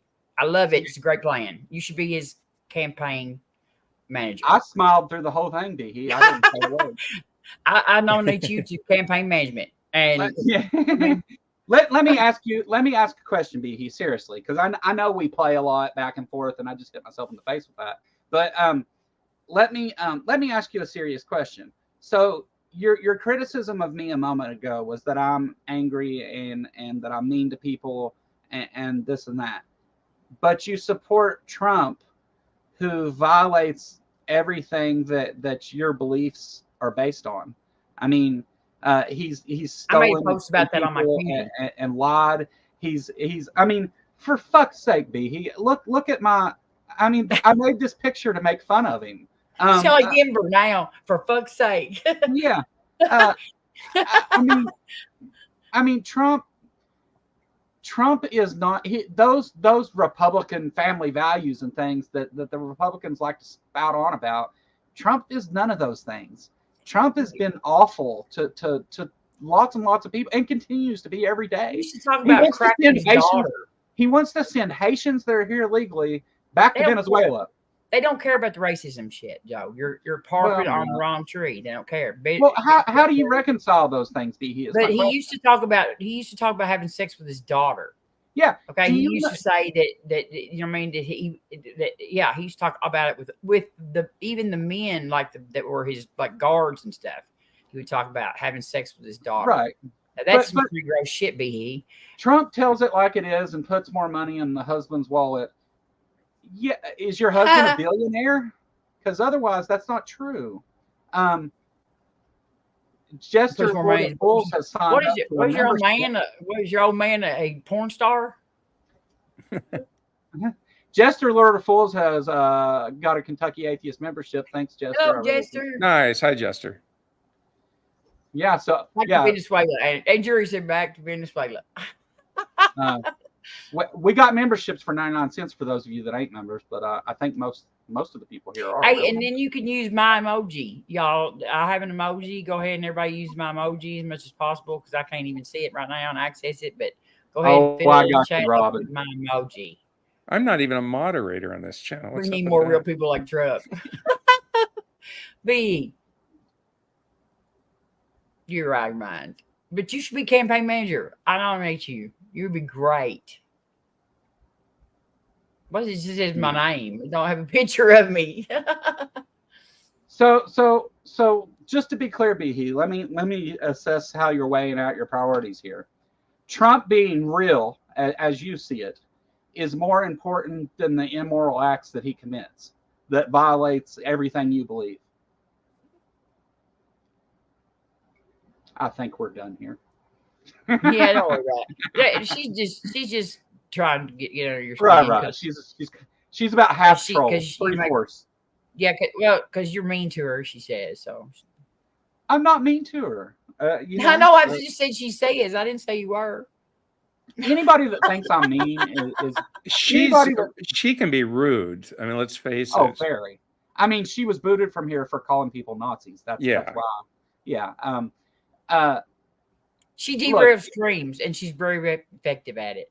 If you think that I'm being mean to people, you're misunderstanding what I'm trying to put forward here. Anyway, so there's so much going on in political news right now. We didn't even cover the fact that somebody wanted to shoot Trump yet again. Again, no clips of this, but the response from Trump and his circle of extreme idiots was that this is because the left, the Marxist, the Marxist fascist left radicals keep talking about him. Yeah, communists. Yeah. This is because of the rhetoric from them. But again, this person that shot at Trump, well, the first person, first of all, it wasn't politically motivated. This guy did not. This guy did not. Okay, second one.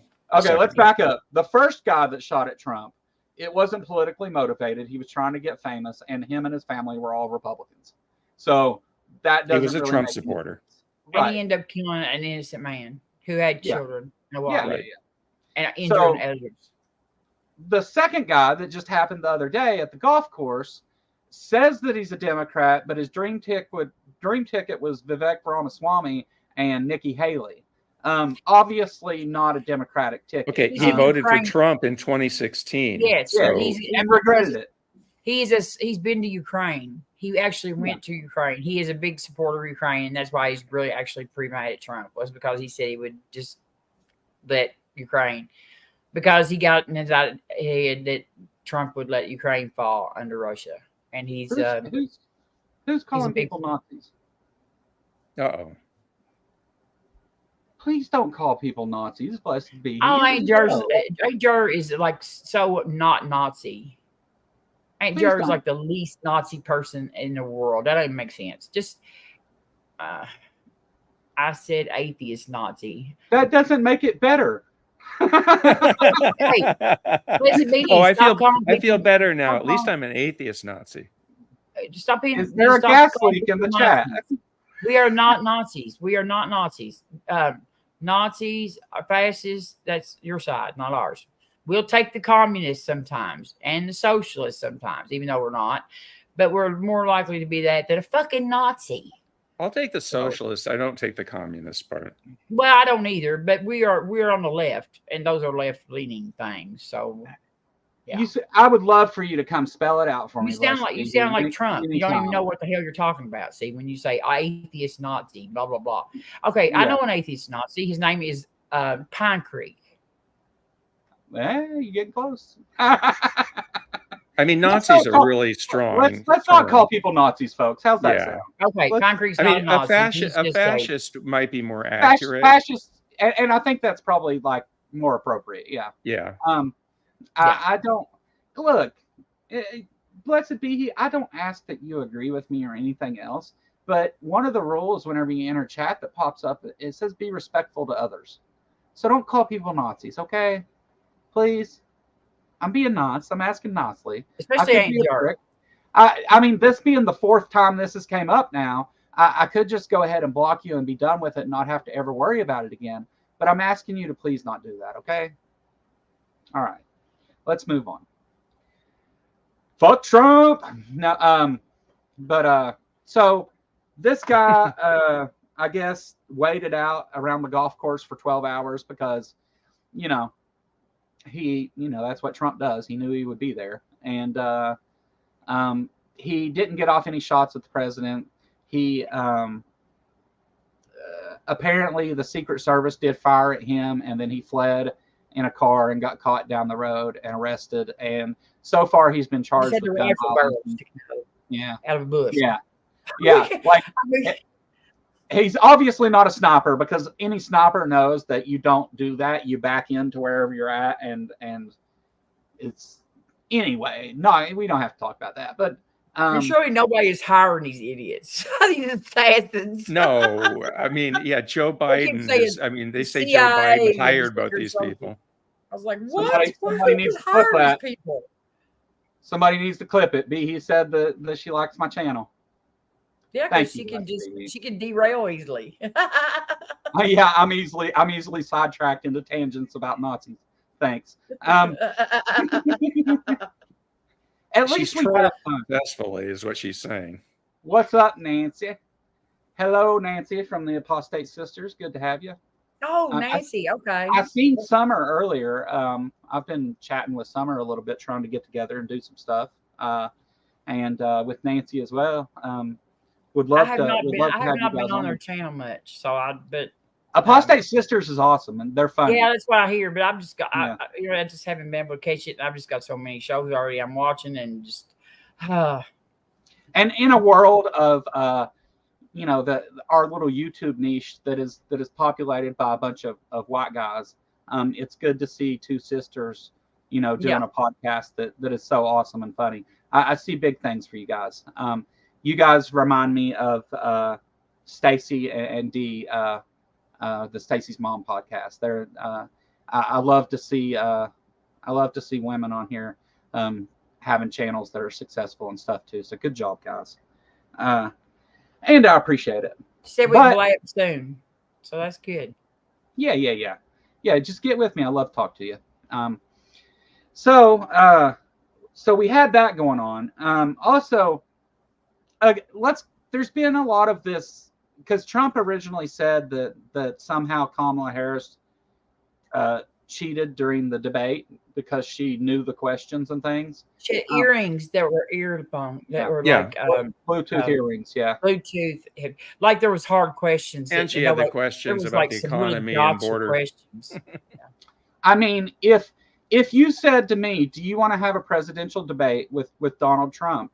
The issues I would prepare for would be, let's see, the border, economics, trade.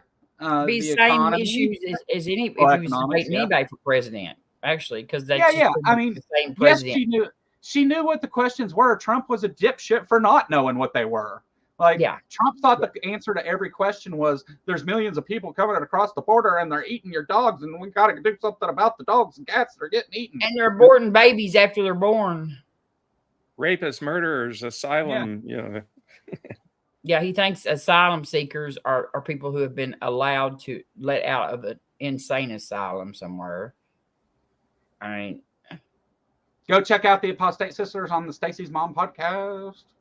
I had Stacy and Dee come on and visit here too as well early on in the channel, Nancy, and they're so great. They're a lot of fun and just it's hard to not smile while talking to those two. I forgot about the transgender prison surgeries. Yes, I forgot about that. Oh yeah, right. Oh yeah, I forgot about that. St. G, I'm glad you reminded me of that because that was very important. So anybody who has ever been in the prison system knows that this is one of the craziest things ever, right? Okay, because you are lucky to get them to save you from dying. Well, I mean, it's not near as crazy as Trump. When he said that people were going to school and coming back in a few days, like he thinks that all kids go to boarding school. Because yes, be he. Because he thinks they're going to come back in a few days. If your kid if you send your kid off to school and in public school and they don't come home that day, then you might want to look for them. Don't wait a couple of days. Okay. Trump has no idea how any of this shit works. He sends his kids away to private school where they live. That's why he thinks you need ID to buy bread. He has no idea how anything works. You buy cereal by the pound. He's never pumped gas. He's never bought groceries. He's never picked his kid up from school. Trump has no idea what any of this shit is. That's why he does that. He thinks you buy cereal by the pound. What in the Casey Anthony kind of parenting is that? Great, Maya. I love it. I mean, Trump has no idea how any of this works. And if you go to a presidential debate and you don't know what the questions are going to be, you probably shouldn't be there. So, BZ, we actually played a skit video ago where J.D. Vance admitted that he made this up just to get the talk on to immigration. It was a fabricated story, intentionally fabricated. Yes, he admits they created the story. Because he's a dumbass. He said it was from a firsthand information from a constituent, when really what he meant was he read it on Facebook and it was talking about somebody's neighbor's son, daughter. But that aside, I mean, we know that Facebook is the bastion of truth in this world, right? Yes. That's where you go for your news and facts. Yeah. Because And they may be evil as shit, but they are dumb as rocks. So I think that's the only chance we have. I think other than people coming and telling me, hey, the Bible says a thing, I think that has to be one of the stupidest positions ever. I've seen it on Facebook. I saw on TV. I wish you had the skit of him saying, they're eating the dogs. They're eating the cats. They're eating the pets of the people that live there. Did you see the skit of the child going to school in the morning and then in the afternoon they came home and they, Who was that? Dressed as a girl when Was they that came on home? I don't know, but it was pretty funny. It had to be on like Jon Stewart or something. The Today Show. Or I mean, yes, you better leave Aunt Jer alone, B. I mean, you better leave Aunt Jer alone. Aunt Jer is like royalty. You start fighting with my mods, and they'll pull the trigger on you, B. Oh, B. Went to your channel. Is Aunt Jer a mod on your channel? On my channel, yes, but not on yours, I don't think. Or maybe yes on yours, but on mine, Aunt Jer is a mod. And anybody that was a mod and seeing that you're not, I had to kind of restructure the mod thing. If anybody wants to be a mod, just let me know, and we'll figure it out. Big Bad Mama, I don't care to make you a mod if you want to be one. I'm a good mod. Yeah. I would encourage you, if you want to be a mod, to go join my Discord server though as well, because there's a group in there of mods where I post stuff and things about things going on in the chat. Oh, okay. You don't have to do that. I'm just saying I recommend it. And PC is our head mod. PC is the head mod. Oh, yeah. Well, I love PC. So. Yeah. PC, you know what? I should do a whole show just about how great PC is, because everybody should. Everybody, actually. PC, I don't have anything that I can give you other than respect and admiration for what you do. But there's so many channels that you help out. And if there was still an Atheist of the Month award, we would have to give it to you, because you do a wonderful job, and I can't thank you enough. But anyhow, so Taylor Swift. She's the bee's knees. Yeah. I hate Taylor Swift. Taylor Swift's announcement that she was back in Trump, they now predict may have up to 750,000 Trump people. Backing Harris. Backing Harris. I'm sorry. I thought you were saying a joke or something. Don't start a rumor. I mean, it's been a wild day. Well, but he did put out a AI thing that said that she was endorsing him, but it was Swifties for Trump. Yeah, I mean, no, he had like some kind of endorsement thing, and he made it up. Yeah. So then, right before you get, I hate. I mean, what 70-year-old president of the United States put? I hate. Oh, come on. Trump is sitting on his golden toilet, surrounded by classified documents, sending hate tweets at 2:00 in the morning. You know it's true. Yeah, I got boxes piled up over his head. I mean, it's just like if we sat down if we all smoked a couple of joints and sat here and started trying to just create this scenario that we're going to live in 10 years, we could not even make up shit this crazy. Oh, I know. You couldn't. Yeah, that's the thing too, is they're like, oh, well, the libs are just hating on Trump. It's like, we couldn't come up with this shit if we wanted to. Like this is what real corruption and evil looks like. And we're responding in real time. It's not like we're going back in history to respond to this stuff. Yeah. Although Trump does say that he's better than Abraham Lincoln. Every day is something. Yeah. I mean, it's every day it's something new, and it needs to be confronted. It's like I don't even. Robin got some subs. I feel like trying to stick your finger in the pool, in the hose poked in the pool. Yeah, but he's creating the holes, isn't he? Yeah. What? Yeah. So whenever we talk about like because there's America, the place and things, but when we talk about the idea, which is what kind of what we elect our political leaders to do, to keep everything, going right, and to promote the American ideal that democracy is the best system of government, and that Some of us do. free and fair elections, and the freedoms that we have in America make us an exceptional place. Now, I don't want to go overboard with American exceptionalism, but because I do think there's some issues there with certain Yeah, the things. fact that we're not number one at anything except like Yeah. school shootings. Except for obesity and guns. Yeah. Yeah. That's about So, but whenever we talk about Donald Trump as president, forget Project 2025 and all the crazy shit he says and the white supremacists that all support him, and forget all that for a minute. He was the president for 4 years. So let's just look at his record objectively. He had some of the worst numbers since the Great Depression in the economy and in jobs.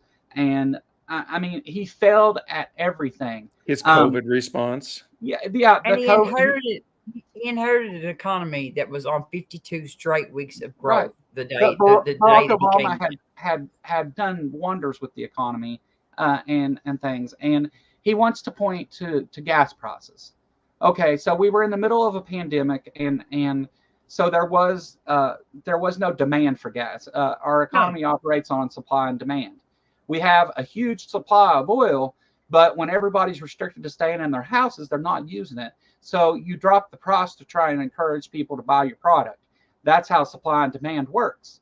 Yeah, exactly. And forgive me, I can attest there was nobody on the road because I drove. Right. I've hauled food, milk, and that was a essential job, and so I was on the road the whole time. We were not allowed. We had a paper that we were given by the federal government that said that they were not allowed to hold us, and that we were allowed to cross state lines.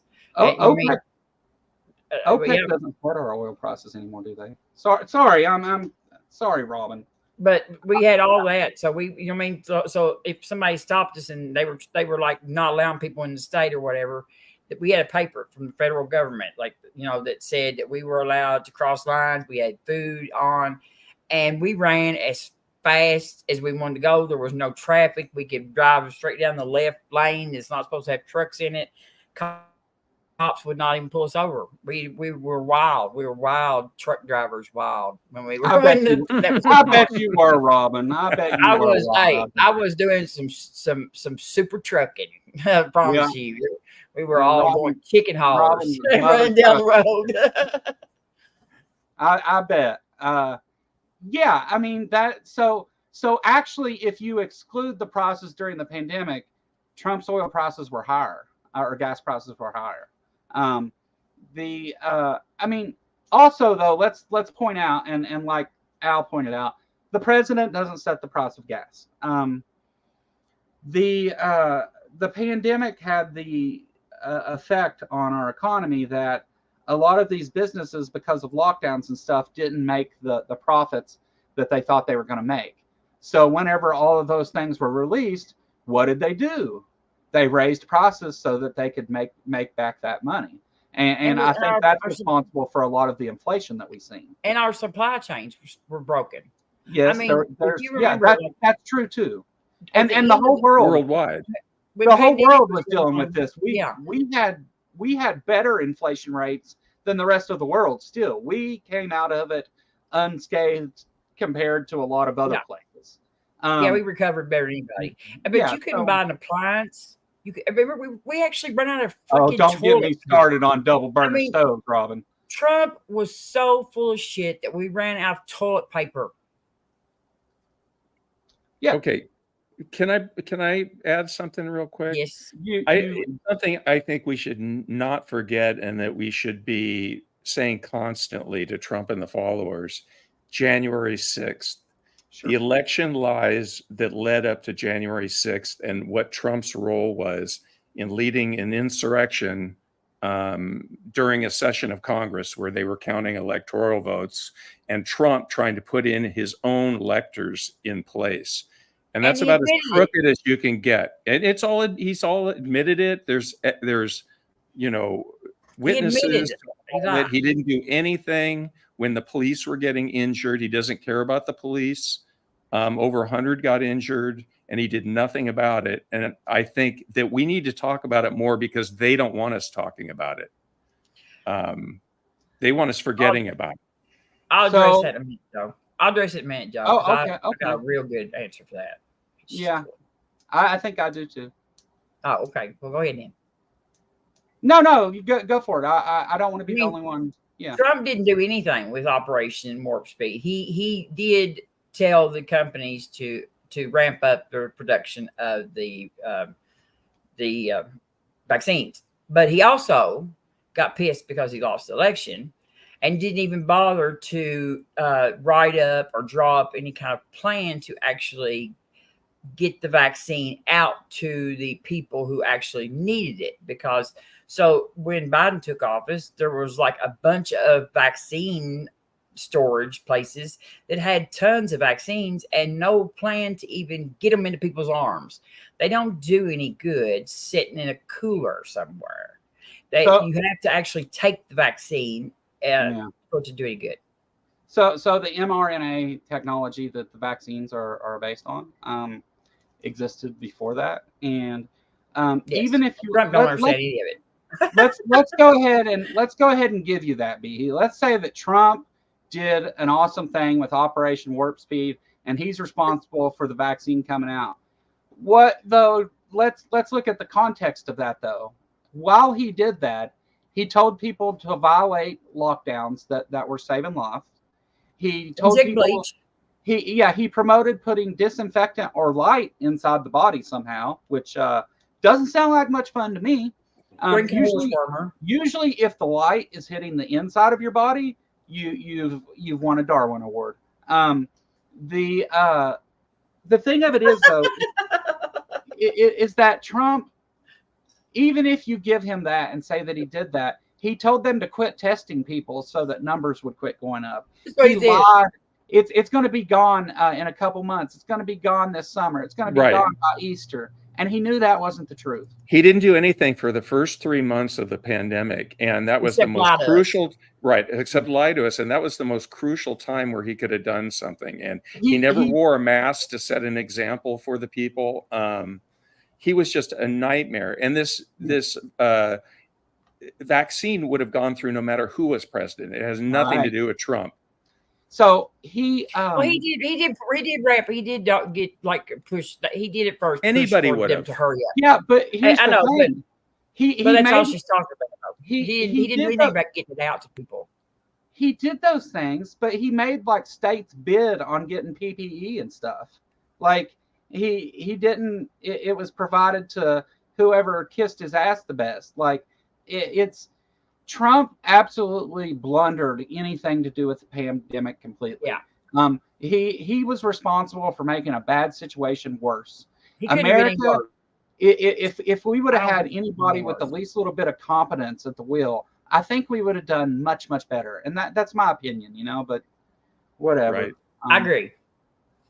I believe Marjorie Taylor Greene would probably be better than that, or Lorna Loomer, or whatever. I don't know, but he was bad. No, I mean everybody was fine with fine with lockdowns and everything that Trump did, giving money to people and all that at the end of his presidency. But as soon as Joe Biden took over, it was you're doing all this stuff and you're they tried to act like Joe Biden's the one that enacted all those things when it all happened under Trump.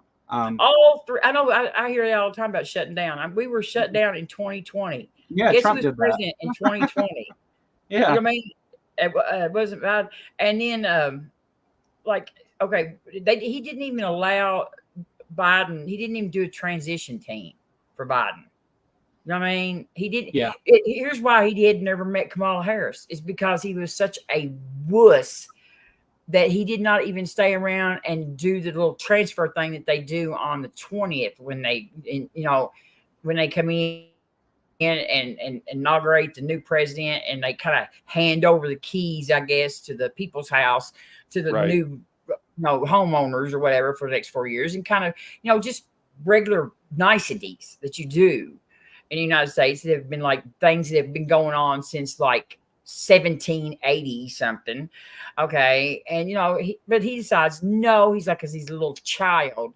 He was an insurrectionist at that point. Yeah, well, I know, but he still he got mad and just flew, hard off because he wasn't even man enough. And they actually write each other letters. Like every president leaves the next president a letter in the Resolute desk, in the drawer of the Resolute desk. It's just a tradition. It's been going on for years. Right. And he did leave Biden a letter, I reckon. And Biden read it, and Biden never would tell nobody what it said, but he said that it was a very nice letter. That's all he ever said. You know what I mean? Joe Biden and Trump have talked a number of times civilly. Like Trump even said that after this latest assassination attempt that Joe Biden contacted him, and he was very nice and concerned, and said that he would send more Secret Service support his way. And he has more Secret Service than Biden does. Yeah, and that's what you call class, folks. That's what you call class. All right. I don't know what SEK currency is, but whatever it is, Deviant Outcast gave me 100 of them. Thank you, BBM. All of this other BS, eating pets, the laptop, Russia, gas prices, China, blah, blah, blah. It's China, blah, blah, blah. In my estimation, is nothing but misdirection campaign to take away from January 6th. Thank you, Deviant. I love you. Trump. I would like to erase Trump. I would like to smear Trump. Whatever. Make him go away. Thank you, Deviant Outcast. I really appreciate that. And I do agree with that a lot. And I'm glad that we had BBM on so that you could send that. What? No, but for real, Deviant Outcast has been on a couple of times and is a wonderful source to talk to about Egyptology. She's my friend. And also we got to do a show where we looked at her miniatures and stuff. And awesome. Yeah, OMG, right? That just awesome stuff. So we love Deviant over here. I was the one that kept saying, ask her to see her miniatures because they're just mind blowing. So I tell you what, this week I will do a members only stream. I do one every week for members, and if anybody wants to, any of the members want to come on and have an open panel and talk more about some of the political stuff to do with Trump and everything, I would love to have whoever wants to join. I make them open to everybody. And again, memberships are like 99 cents and up. So come join us and have the conversation. That's how we get to the bottom of these things, right? You got to talk about it. You can't just sit and be mad about it and pout. You got to get out there and have the conversations. If you may not, I don't have the power to change anything, but a closed mouth doesn't eat either. So, I'm going to talk about it. I'm going to put it out there. So come join me. It'll be fun. Anyway, I think we've been going for right out about 2 hours. I think this is a beautiful place to wrap it up for tonight. Any objections to that, anyone? Sounds good. Okay. Thanks for having me on. No, I love for you to come visit. And again, anyone else out there that wants to come do one of these political shows with us, we do this show alternating between Wednesday and Thursday every week because of Robin's work schedule. So we're on Thursday. Next week. Yeah, next week we'll be on Thursday, and then Wednesday again, then Thursday again, just like that. It's easy, okay, folks? So that's how alternating goes. Yeah, that's what alternating means. doing big things here at the Kentucky Atheists, aren't we? But this is one of the funnest things I do on my channel. It's not about religion, and we talk about real issues that are going on currently, and it's not the same old thing over and over and over where I have to tell you how evolution works repeatedly. And I love bashing Trump. Yeah. I get to see the beautiful and intellectual Robin Webster every week, and so that's a plus. Lucky. Yeah. I get to hang out. Lucky. It's all been a scheme. Robin joined my Patreon whenever I first created this channel when I had 1 or 2 videos, and has supported me ever since then. We talk on the phone. We talk about a lot of the same creators and stuff. She's introduced me to a number of people. She was very instrumental in helping me get Matt Dillahunty to come talk to me, which was an awesome experience. So I enjoy getting together with Robin and talking about things that matter to us. It's a lot of fun. So anyway, we do this every week. I do other shows too, where we talk about religion and the harmful things to do with religion, and not just that, but I do a lot of correcting creationist ideas and things. So if you're interested in that kind of thing, come see me. I'm always willing to have honest conversations with anyone that wants to talk. So don't feel like it's just an echo chamber where we're talking to each other. You're welcome to come and say your piece. James Nordoff, $1.99. Trump only wants to stay out of prison. I agree completely. Right. I think that is. Yeah. I think that power and fear are his two motivating factors. And let me clear up. Be. I'll tell you what it means. Don't ask Maya because she don't know. She don't know what I meant. I meant that like when Elon Musk goes to Mars, he should take Trump with him, and they should stay there forever. But he's 78 years old. He will not be with us forever, and I will have a wake that day when he's gone. It'll be like when I lost Rush Limbaugh. Send me a link to that Creation Myths PC if you want me to redirect to it, and I sure will. On Thursdays, I usually redirect to the transpositions, but since it's a Wednesday, if you send me a link, I'll redirect everyone over there. But yeah, send me some Tic Tacs. That was funny as hell, wasn't it? Like, yeah, look, they're two different sides. This is inflation, folks. He said, I don't know if I got them with me or not, or something like that. No, I do. He got so excited because he had his Tic Tacs. I think he was making up for something else there, because Stormy Daniels told us about that, right? So nobody's implying dangerous things. He's upset about the little Tic Tacs. Saying you want someone to go away isn't dangerous, be he. Look, now, why go we being Maya were nice? Now she's like, yeah. When you start calling people liars and names and implying that somehow we're trying to be harmful to people, that's not. I mean, sometimes whenever you say awful things, I want you to go away, but all that means is that I go and ban you. It doesn't mean anything violent. What was the woman that started the war, the Trojan War? Helen. There's Maya. Right Helen there. of Troy. She's Helen of Troy. She's going to start the war between. Hey, Helen of Troy had it going on, didn't she? Yes, exactly. She's supposed to be the most beautiful woman in the world at that time. There's Maya right there. Yeah. Oh no. But yeah. What do you mean, oh no? Nothing. I think that everybody is allowed to have, their feelings about this stuff, and sometimes, let's go back to the first assassination attempt against Trump. There was a lot of people that said, hey, I wish you would have aimed better, or this and that. And in fact, I even engaged in one of those conversations with somebody that's here right now, and not on stage, in the chat. Oh, yeah, you too, probably. I posted. I said, "How in the hell do you miss a head like that?"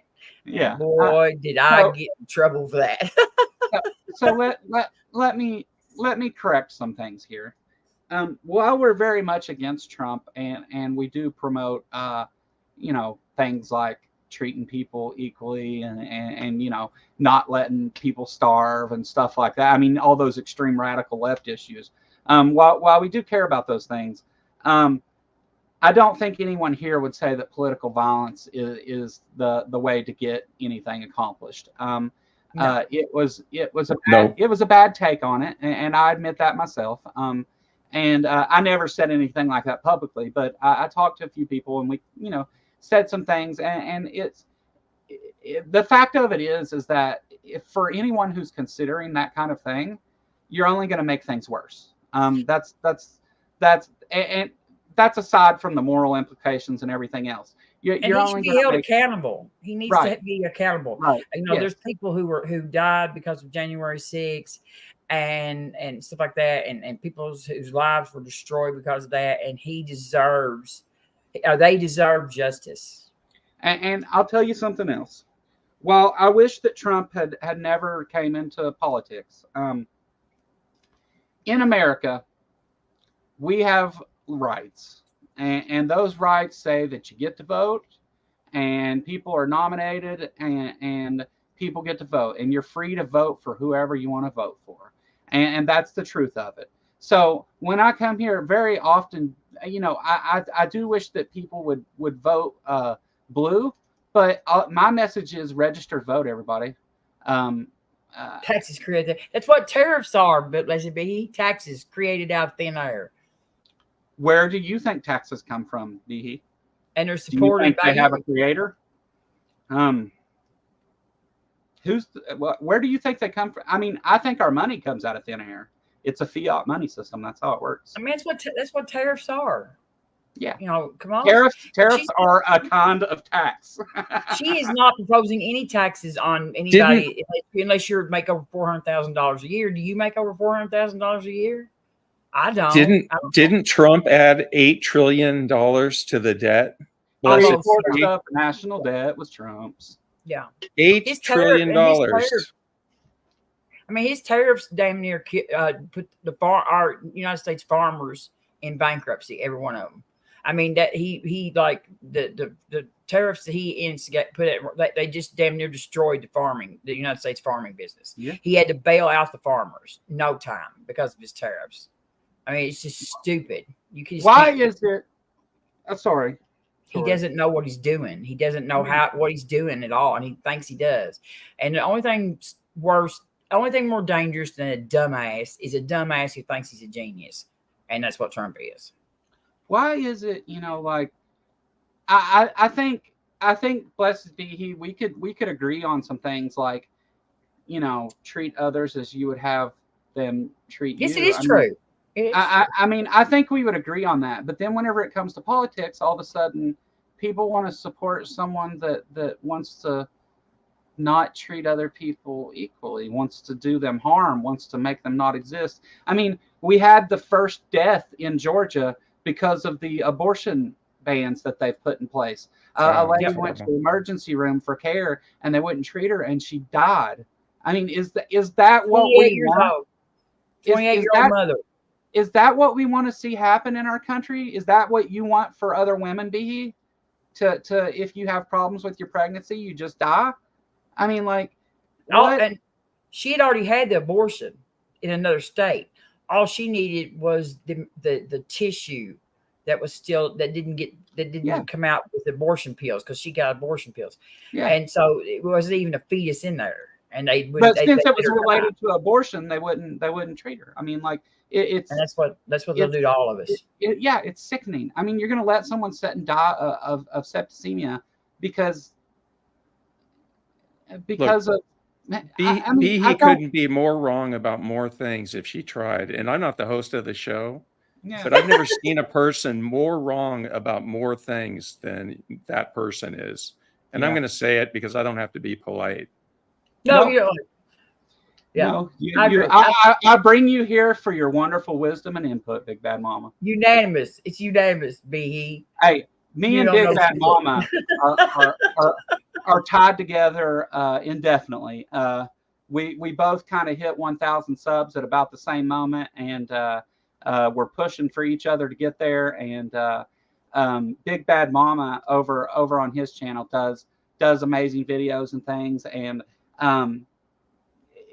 you've done Kent Hovind, and Trump. You've talked about other things than Kent Hovind, but you've done a lot of Kent Hovind material, and I think it's a good thing to show the absurdity of those things, and I think that's where you're coming from in most of your videos is I want to show you this absurd thing. Look at this. Yeah.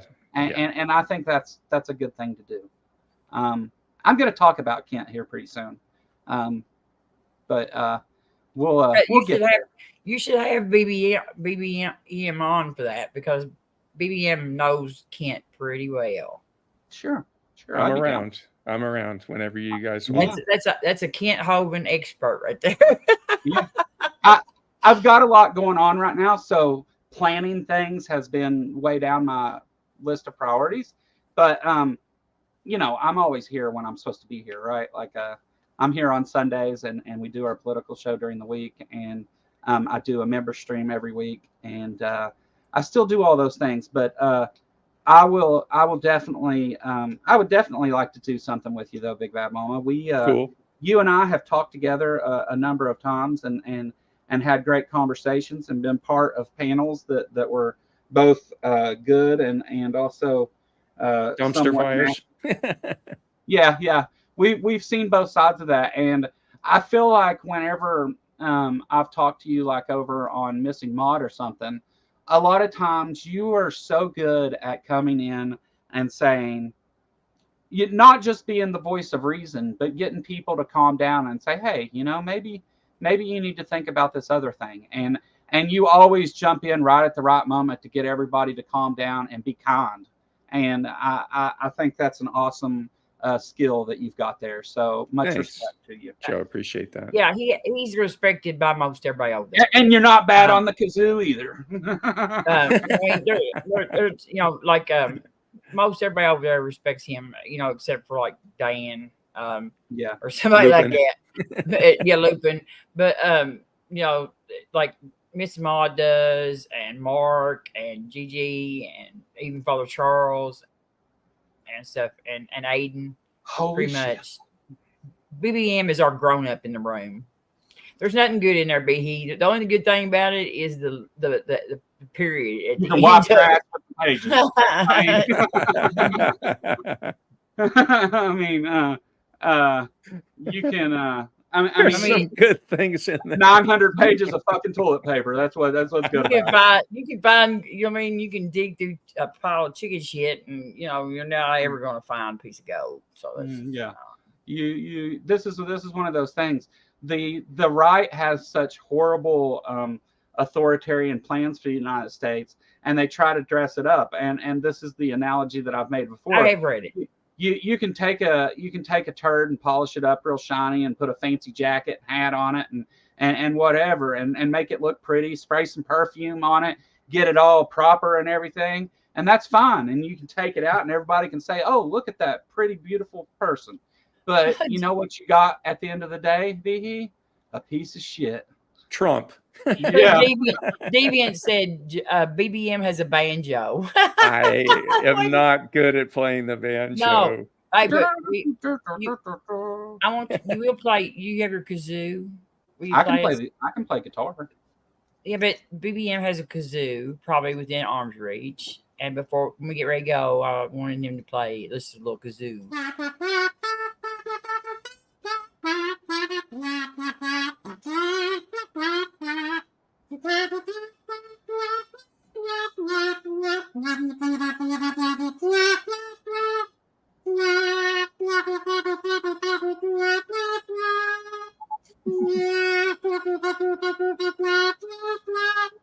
You recognize that?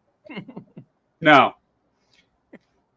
But yeah, I'm the most turned That was Afternoon Delight.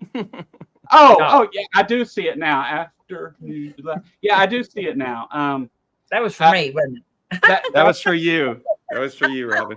That's why I quit playing. That's what's going to guitar. happen when we meet in Kentucky. Yes, a BBM is coming to Kentucky, like maybe next year. And Joe, you'll have to come. We're going to go through Mammoth Cave. Mammoth Definitely. Cave. I would love to go to Mammoth Caves.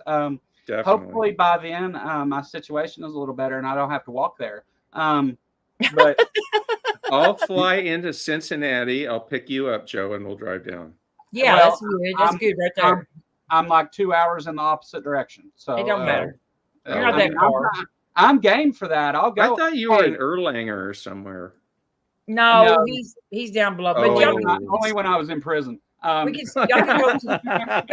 go get him and go to the Ark too. We could go to the Ark and Mammoth Cave. I'll come get you wherever you are. That big giant prison down there. I spent some time there in Erlanger. Oh no, that's LaGrange. My bad. Sorry. I was in Erlanger last week, BBM, for the Kentucky Free Throw. Okay. Maybe that's where it was coming from. Yeah, it was at the. Are you down by Mammoth Cave, Joe? No. I'm like 30 minutes. I'm like 30 Robin minutes. is right beside Mammoth Caves. I'm right beside. God, I was right there, Robin. Less than a Yes. year ago. It makes me so mad. I know. Yeah. So How bad. you can tell when you're getting close to where I am is you're almost in West Virginia. I live right on the border. Oh, okay. So like if you see my Kentucky atheists, let's see if I can do it. Oh, it's backwards. Right there is where Okay. And I'm like right where his head is, somewhere. Yeah. Like in the You're middle, back sort of there. central, but yeah. And like Right. Not- You're down yeah, in the there. yeah. Yeah. Little further south than that. Yeah. I'm Yeah. I'm an hour from Bowling Green. So But Oh, okay. so I would love to do that. That'd be awesome. Whenever everybody came down in July, right after my birthday, there had been a plan to go to the Ark Encounter and things, but things changed because there was no protest and all that. But still, a group of people came down and visited. We went to Carter Caves, and they took my big ass on like a mile hike through the woods uphill and tried to kill me. But it was still an awesome weekend. I got to meet Will, who a lot of you don't trees. know, and Trees came. Oh, and, nice. Barnaby. Jess, How to Roll an Asteroid, was here all the way Barnaby. from Toronto, Canada.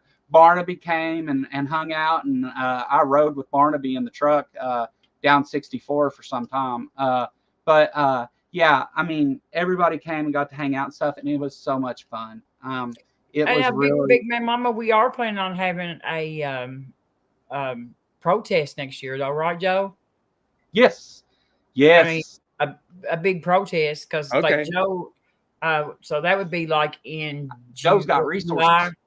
That'd be in July. Yeah. Okay. It'll be the so here's the deal. The Ark Encounter was opened on 7/7 to go with Genesis 7/7, and they did that on purpose. And so the Kentucky or is it Tri-State Free Thought, they are the ones in the past that have set it up and had the signs and the stage and all that stuff. Well, I have talked to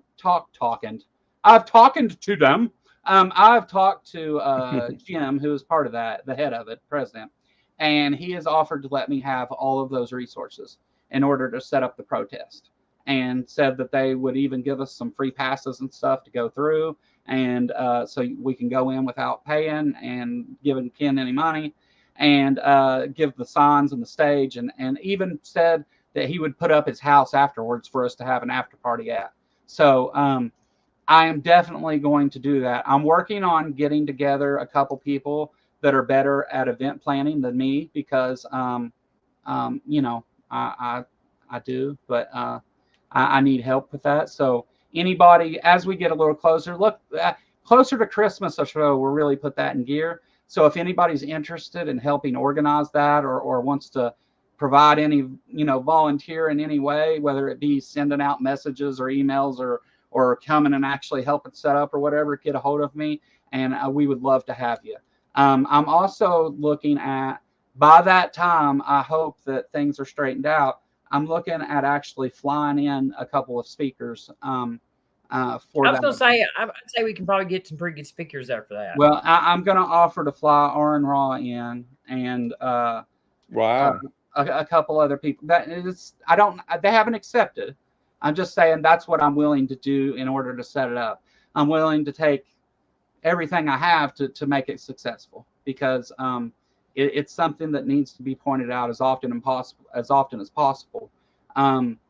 I'm going to be having Mark Alsop come back on a couple times and talk more with me about AIG and Ken Ham and the Ark, and not just about, oh, hey, dinosaurs don't need saddles, but about the actual events that have led to this happening, and some of the behind the scenes money and corruption and things that's taken place, and how it's actually Kentucky taxpayers at the end of the day have had to foot the bill for Ken Ham to lie to children about science.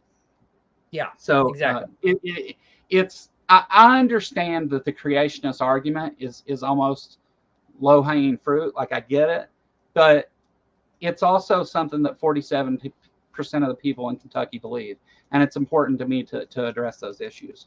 So I have no desire to debate Kent Hovind. I don't. It's not that. It's not hate on anybody else that does. It's not that. I think that there's people that do an excellent job both debating and covering Kent Hovind, and I think Big Bad Mama is one of those people that does a good job covering him.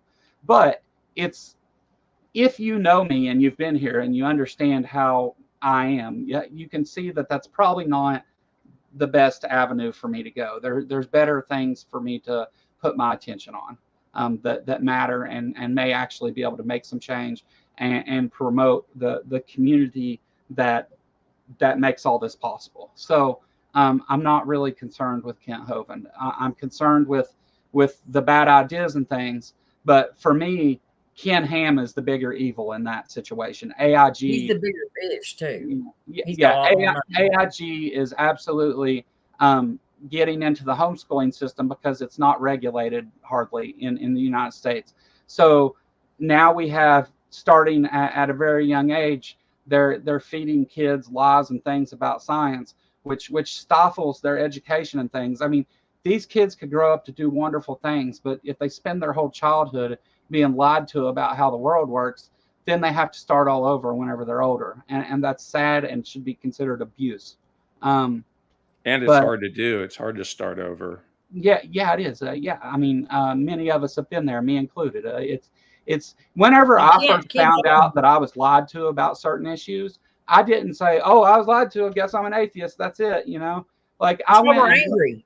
I tried to confirm that my faith was true. Like I tried to rationalize my way around it and be like, well, maybe if it's this way, you know, maybe that's just the way it was worded. And these are primitive people and they didn't know how to explain these things. So they did this. I mean, I tried every way in the world to do it. And every time I did that, I said, well, let's go look and see if any other body, Jesus fucking Christ, if anyone else thinks that way. And whenever I went and looked for that, I did find people that did, but I also found the rebuttal to that argument. And to me, I wasn't that attached to it. I mean, to me, it looks like mythology and legend. I mean, it's all just, it's the exact same as the Greek gods. It's just mythology. It's just pretending to know things you don't know. And so then you try to explain the world with supernatural things because you don't understand the natural processes that make it work. Now, that's one thing, though. But Ken Ham takes it a step further because he has actual people with degrees who are supposed to be experts in biology telling you that evolution isn't true when it's the cornerstone of biology. I mean, there is at a time you cross this line where it goes from magical thinking into deviant behavior. And now Nancy has a good point. It's like mythology because it is mythology. Yeah, looks a lot like mythology because it's certainly mythology. I talked to my mom today, and my mom is a believer, and she watches some of my shows now. Actually, she didn't for a long time, but I talked to my mom, and she's actually coming around to some of the things I talk about like how the Bible was written, and like, fine, you believe this is true or whatever, but let's start on flat ground and say that here we are, humans, we're in this world, we have no idea about the Bible or any other religions, and we're looking at the world around us. How do we explain it? And whenever we do explain it, at any point can we find a reason to invoke a God? And I don't think that we can. And since the Bible is the only source for that particular God in this case, I mean, they all have their holy books, but since the Bible is the source for that, and the Bible is most definitely wrong about many things, and it asserts things that are just not true, first of all, and that are wishful thinking in a lot of places. But it's all picked up from earlier stories and the writing style. There's a lot to go on there, and historical issues and all that. But at the end of the day, what you have is rather than using science, which looks at the world and says, I'm looking at this thing, what makes it work? That's not how religion works. Religion, on the other hand, says, here's how the world works. Now, how do we shoehorn God into that explanation? No matter how you explain the world, they want to work backwards and put God in it. And it's shameful, and it's a sad state of affairs, honestly. And it's holding back human flourishing, which from a humanist perspective, I think is wrong. So I'm going to continue doing what I do. I don't know why I went on that. I got a little bit and brought her for her to get her. Oh, good kitty. All right. I got two upstairs that are like they're like these crazy wild animals. House full of pussy. I can't let those other two out because they're kittens, but they scare this one to death. She will go hide under the bed because she thought she was the only cat. Actually, she probably thinks she's a dog because she spent all her time with Hope, so she probably thinks she's a dog. And so she does not like those other kittens. They're just wild. I mean, they just like make all this noise and stuff up there, but they're in the upstairs rooms. That's all. I don't let them out with her. I don't know. I've got to get them used to each other sometime or other, but I don't know how. Joe, that was well said, by the way. Thank you. Yes. Thank you. I agree about Ken Ham being more influential than Kent Hovind. I just think Kent Hovind is wackier and more entertaining to cover. Oh, sure. And that's the reason I cover him, because it's for my own entertainment as well as for, But see, here's the thing, Big Bad Mama. The way that you do it makes that clear, right? I can watch your content and I know that's where you're coming from. I know that you're like, look at this craziness. Whereas I also know that you might be familiar with geology just a little bit, right? So as a geologist. So I also think that the way you do your videos shows that you're not actually taking him seriously most of the time, that it is an entertainment thing. And I think that's where Kent Hovind, I think that describes Kent Hovind a lot. So no, again, there's been people that hate on ones that cover Kent Hovind or debate him and this stuff. And the thing of it is if we quit talking to Kent Hovind or talking about him, that doesn't make him quit. I mean, no, his material is still out there in the world. Yeah. And he's going to continue preying on homeless people to bring him to his cult in the woods of Lenox, Alabama. It's and awful things are happening there. And if we're not talking about those things, I mean, it's obvious and this is one of my big problems with Ken Hovind, by the way, but it's obvious from the actions of him enabling a child abuser that if left unchecked, a lot of awful things would go on at DAL, I think. If people weren't watching and scrutinizing him, I think that it would be a lot worse than it is. So I agree. By covering Kent Hovind and challenging him and putting all this stuff that happened out there publicly, we're actually trying to reduce the harm and things that goes on, even if it's not by changing someone's mind about creation. Yeah, it's just illuminating the things that are going on there and letting him know that we know what's going on there, or what has gone on there. So that he's a little bit more apprehensive when he invites his pedophile friends to his compound. Exactly. He loves BBM. Yeah. Yeah. Well, I've met him, so. Yeah. I discovered BBM years ago on AJ's channel, back when AJ's channel was small. Big Bad Mama was in the comments a lot over there. And I remember that.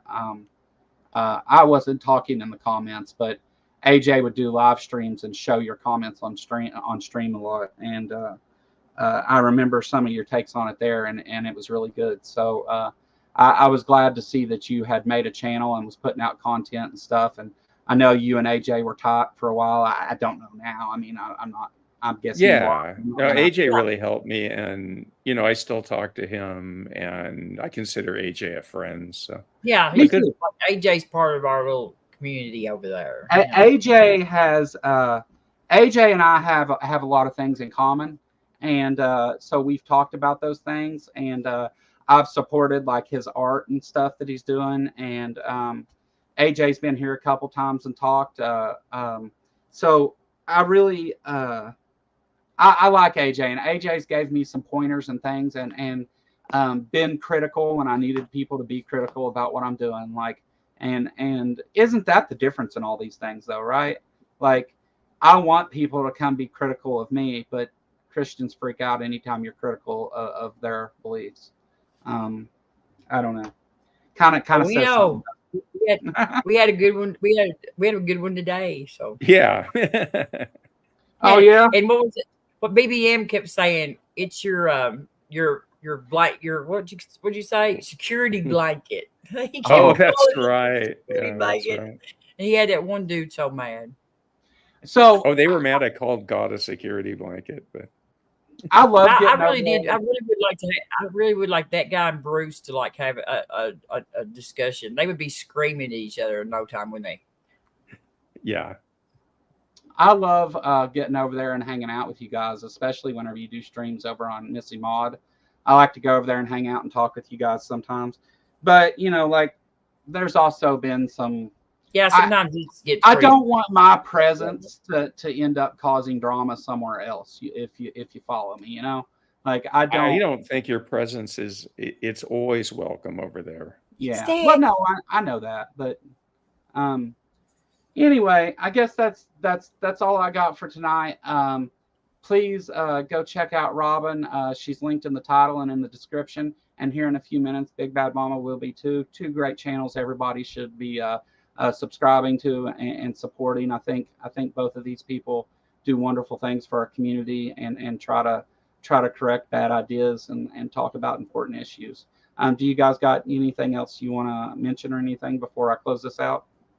Say hi, Steph. Hi, Stephanie. Good to see you. Good to see everybody in the chat, by the way. Really good group. Deviant, Nancy. Yeah. And thanks for having me on, guys. Oh, there's Stephanie. I didn't see Stephanie. Stephanie and I did a call-in show a while back. One of the most viewed streams on my channel. And I'm glad that people watched that. We had a couple theist callers call in and challenge us about ideas and stuff. And Stephanie is just a encyclopedia of knowledge. Stephanie knows so much about so many things. It's crazy. And I was the call screener that kept like screwing up the call screening. No, you had one. You did one thing wrong one time. It's no big deal. We all make mistakes. And it had no effect on the show. Like I said, it's one of the most viewed streams on my channel. So thank you, Robin, for whatever you did. It worked. It was not me. It was not me. Stephanie has been one of my favorite people to talk to because Stephanie's not only intelligent and stuff, but she's critical about things in a way that she's understanding, and she gives people chances and things, and really she's not trying to be mad at anyone or anything like that. She really, really, really tries to inform people with information and stuff. She's wise. And yeah, she's very wise. And now with Transpositions, they have a great show and so many resources on their Discord and things that people can check out if you have questions or things. And if you do have a question that's not answered by all that, Stephanie will answer any question you have for her, about anything pretty much that she can. So a lot of love to Stephanie. Stephanie's been a great friend as well. And we haven't got to talk much lately. And I'm sorry for that, Steph. Me and Steph, we've been talking. Me and Steph and PC. We're the all night people. We've been like, yeah. Yeah, I'll have to come hang out on Gather with you guys. Yeah, because everybody else goes to bed and it leaves me and Steph and PC up. And sometimes but yeah, we have a good time. But we've talked about everything. We know each other pretty good now. yeah, it's great to. I love that because you can get together and hang out and watch other videos together and talk about it, and you know, you can. It's a place where we've been able to go and have conversations about things that are going on rather than making a big public mess out of it. You know, like we've worked our way through a lot of stuff, and I feel like I've gotten a lot of support from my group of friends and stuff that in the community. So I appreciate all of you. I really do. Okay, hold on. Myth Vision. You want me to redirect? I forgot about it. Is that what I was supposed Creation to myth, redirect to? myth vision, creation Is myth. there a link? Is that the link for Yeah, it? it's in this chat, the chat here on StreamYard. Yeah, but I have to. I'm trying to get it out of. Hold on. Oh yeah, you have to do it in there. Ain't Jared? Well, you know what? Ain't Jared I'm not going posted to it? do that. Yeah, there's the link for it. Creation Myths is live right now. I'm trying to get, if I can. It's not. YouTube's being an asshole and not giving me the chat's not updating. So it's just now telling me the poll that 70% of people said that Trump's not getting any. So I guess you win that argument. Look, But I told you. I can't believe that guy said 3 times a day. 4. 4 times a day. He's probably bladder. everybody. His bladder don't work that many times, let alone the rest of his.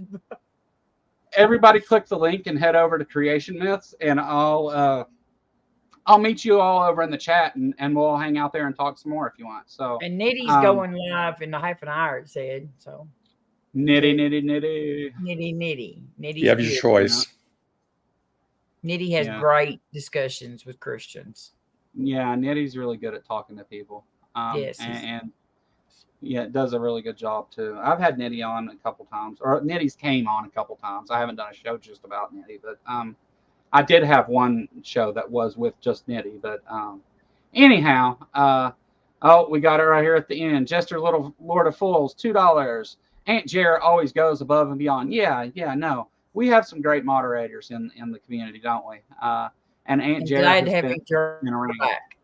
Mm-hmm. Yes. Yeah, Aunt Jarrett, you were a moderator before, but whenever I had to restructure all the moderators, I took everybody's wrench and redid all of it. And since I hadn't seen you in a long time and I didn't know the situation, I pulled it. But I'm glad to have you back, and thank you for all you do. Having good moderators in chat makes my job so much easier and keeps the dumpster fires to a minimum usually. So I really do appreciate that. But that's all I got for you guys tonight. Nothing else from anybody, right? Go subscribe to these guys. Links are everywhere. Have a great night.